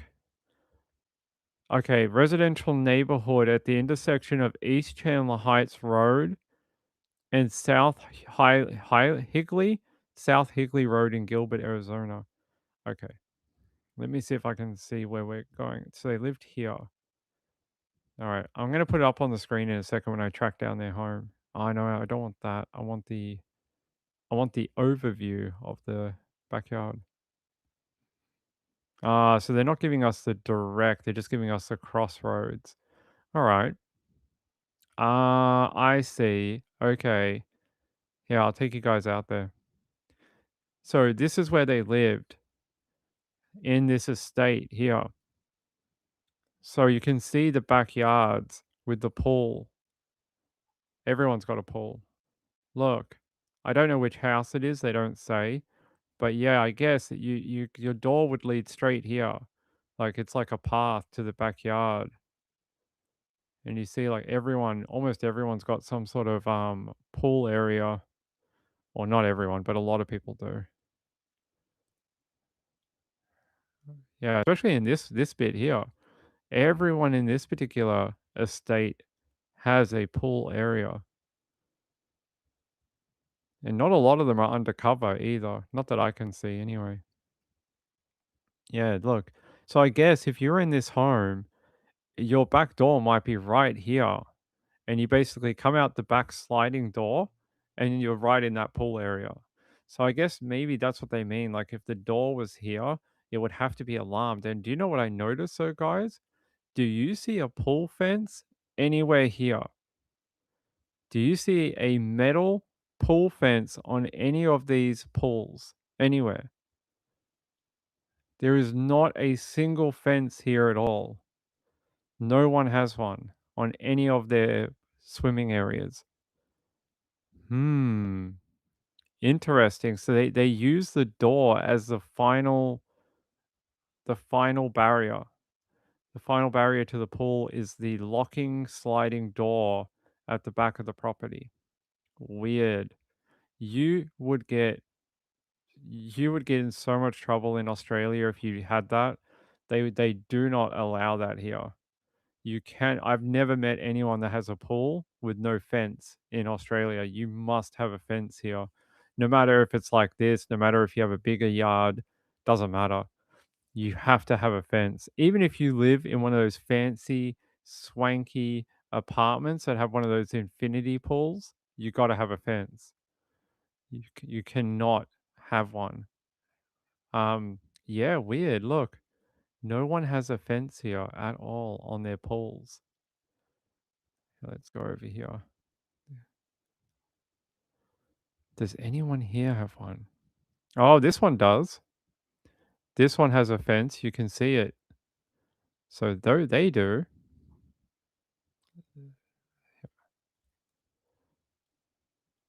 These people do not. We found one. We found one pool. Let's go across here. These people do not. You would see the railings in the light, like the other property we saw. Yeah, no, they don't have it either. Ah, weird. It's really strange. Here, let me flick you back here. Interesting to see the local area where it happened. That no one seems to have any. See ya, SP Mama. Kelly said you don't legally have to. That's the problem. Yeah. No wonder. Do you guys? I wonder if Gilbert and the other one get a lot of child deaths from pool drownings in the area. Yeah, let's have a look. Do you have an above average?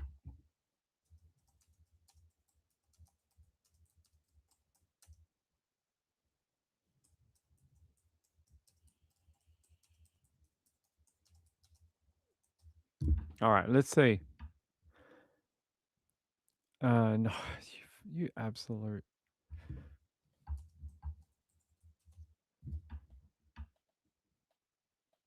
Ah, yes. Yes, the Valley, including cities like Gilbert, Glendale, and Phoenix, experience above average child drowning rates. The drowning is the leading cause of accidental death for children in Arizona age 1 to 4. And this was according to the Child Fatality Review. Reports up to 36 child drownings a year across Arizona. But they say because the region of Gilbert, Glendale, and Phoenix has a high concentration of backyard swimming pools, both fatal and non fatal pediatric submersions consistently spike during the summer months. Experts heavily stress that approximately 70% of toddler drownings happen during a non swim time when a child unexpectedly accesses the water. And they're saying here that it is not a requirement, but they advise people with young children install an isolation fence of 5 feet, door and windows alarm, and active supervision of your children. They say the other thing you can do is also enroll your children in swim classes, even from a young age, as it might save their life. So there you go. Arizona does have, and especially those municipalities, have a higher than average child's death in swimming related fatalities. Gayla said as soon as you can take your kids to, yeah, they take them from like 1 years old now. The pool that is near us, they sent out an email like a few months ago saying they can even do baby lessons now from like 3 months old. 3 months old, and you can get the baby in the water. So it's a good idea. Yeah, so I wonder if that is what happened to this little boy, is that they did not have any sort of barrier around the pool. So while all the adults are enjoying the Super Bowl, he went for a bit of a walk and fell into the pool. And then no one noticed for 10 to 15 minutes. So unfortunately, his brain damage has multiple areas of failure and responsibility. Part of it is on the doctor in the hospital. Part of it is on the mother and father at their home, unfortunately. It's a very sad outcome. Very sad. All right. It's been a fun night. I've liked hanging out with you. What should we do tomorrow? It's 4th of July, Saturday night tomorrow. What should we do? I don't even know what we should do. I'd love some suggestions in the comments overnight. So overnight, before we come back for tomorrow night's show, I want some suggestions for what we should do tomorrow night. Should we go look at the fireworks? Should we go look at the parades around the USA? What should we do for the 4th of July weekend, the holiday weekend? I'd love to know. because you guys know better than me that what's going on around the country. You guys know what's going on in your community, and you can tell me what's going on. Um, yeah, I'd like to know. I'd love to know. And then tomorrow we will talk more about some other cases, including there is more information on the woman that was killed by the alligator in Florida. There's more information on what went down that day, including some police body cam footage that has come to the public into the public domain. We're going to have a look at it tomorrow night and see the scene when the officer rocks up to that alligator attack in Florida, and you can kind of see where they were attacked and where the water was and where they took the woman who had both her arms ripped off. Like it's horrific. So we're gonna have a look at that tomorrow. And yeah, let me know. Let me know where you want us to look for 4th of July celebrations tomorrow. You're gonna stay home? Too many idiots on the road? There's a lot of idiots. Hey Robert, good night, brother. Good night, brother. Lindy said, people that bought my house filled in the pool. Good work. They had small children and didn't want the hassle. Clever people. Clever people. Fireworks idiots? Barbecue? Danny, should we have a barbecue? We should have a barbecue live on the channel. And I'll cook up an Australian American barbecue. We'll do some slow cooked pork, and then we'll do Australian sausages next to it. Look, we'll do something. We'll have some fun tomorrow night for the 4th of July. Come back, hang out tomorrow night. Like, if you ain't going out and you got nothing else to do tomorrow night, like to celebrate the 4th of July, come hang out here. We always have a lot of fun on American holidays. We go look at the crime. We go look at the scanner. So we'll see if people are being naughty around the country. And we go look at the fireworks, and we do a lot of fun stuff on the holidays. So, yeah, we might look at the scanner traffic tomorrow night and see if we can find how bad are the American public being on 4th of July weekend. Is there any like crazy scanner reports coming in and what's going on? You know, one year we were listening, there was like a live brawl that took place, and there was like 50 people involved. Like the cops like, "Hey, I came to this intersection. There's like 50 people fighting with each other, fighting." They were actually they were at a set of traffic lights, and people were just like punching on a public holiday. It was bizarre. So we'll see if there's any weird things that happen tomorrow night on the scanner. But yeah. Hey, I love you all. Your husband is grilling tomorrow night. Tell him to save some for Ping. I want some grill. Um, but I'll be back tomorrow night to hang out with you all. Hey, if you did a super chat or a membership giveaway like Dan Yee, I very much appreciate it. And to the people who do the super thanks in the comments, it's very kind of you all, especially the people on the replay crew who maybe not watched live, but they come back for the replay and then leave a super thanks. I appreciate it. It's very, very kind. Let me check one thing before we go. Yeah, let me check one thing. I haven't checked anything since we've been on. Let me check the thing. Why does my microphone get so high? Hey, I want to thank my friend Kathy from last night. Kathy, that was very kind of you, my friend. Oh, Kathy sent me something. Here. Where is it? Yeah. Here, this. I want to show you Kathy's dog looking very 4th of July. Can we put it up on the screen? Yeah, there we go. Oh, there you go. There you go. Kathy's dog looking very 4th of July for the American holiday, the national holiday. There you go. There's Kathy's beautiful dog, and looks fabulous. Look at the bow tie. Look at the bow tie. So what a very cute dog. I don't know how you got the dog to wear the hat. How did you do that? My dog would just, if I had a dog, it would just eat it. My cats would like swipe it away. But yeah, it's like picture perfect, right? So that's Kathy's pup, and she looks amazing. Actually, I think it's a girl dog, right? I have to ask Kathy. But yes, Kathy's 4th of July puppy dog looks very look at the sparkles around her home too. She is very much in the festive spirit for the 4th of July long weekend. So there you go. Hey, I'll be back tomorrow night to hang out with you all. And yeah, we'll be there. We'll be there. Yeah, dog put the dog for president. Yeah. All right. Hey, I'll see you then. I'll see you then. Keep supporting the channel. Keep doing the likes on the video. And if you haven't subscribed, please do so. Come back for more fun tomorrow night. We'll have some more fun. Hopefully less baby deaths like in that video. That was terrible. Um, see you then. See you tomorrow. Good night. Bye.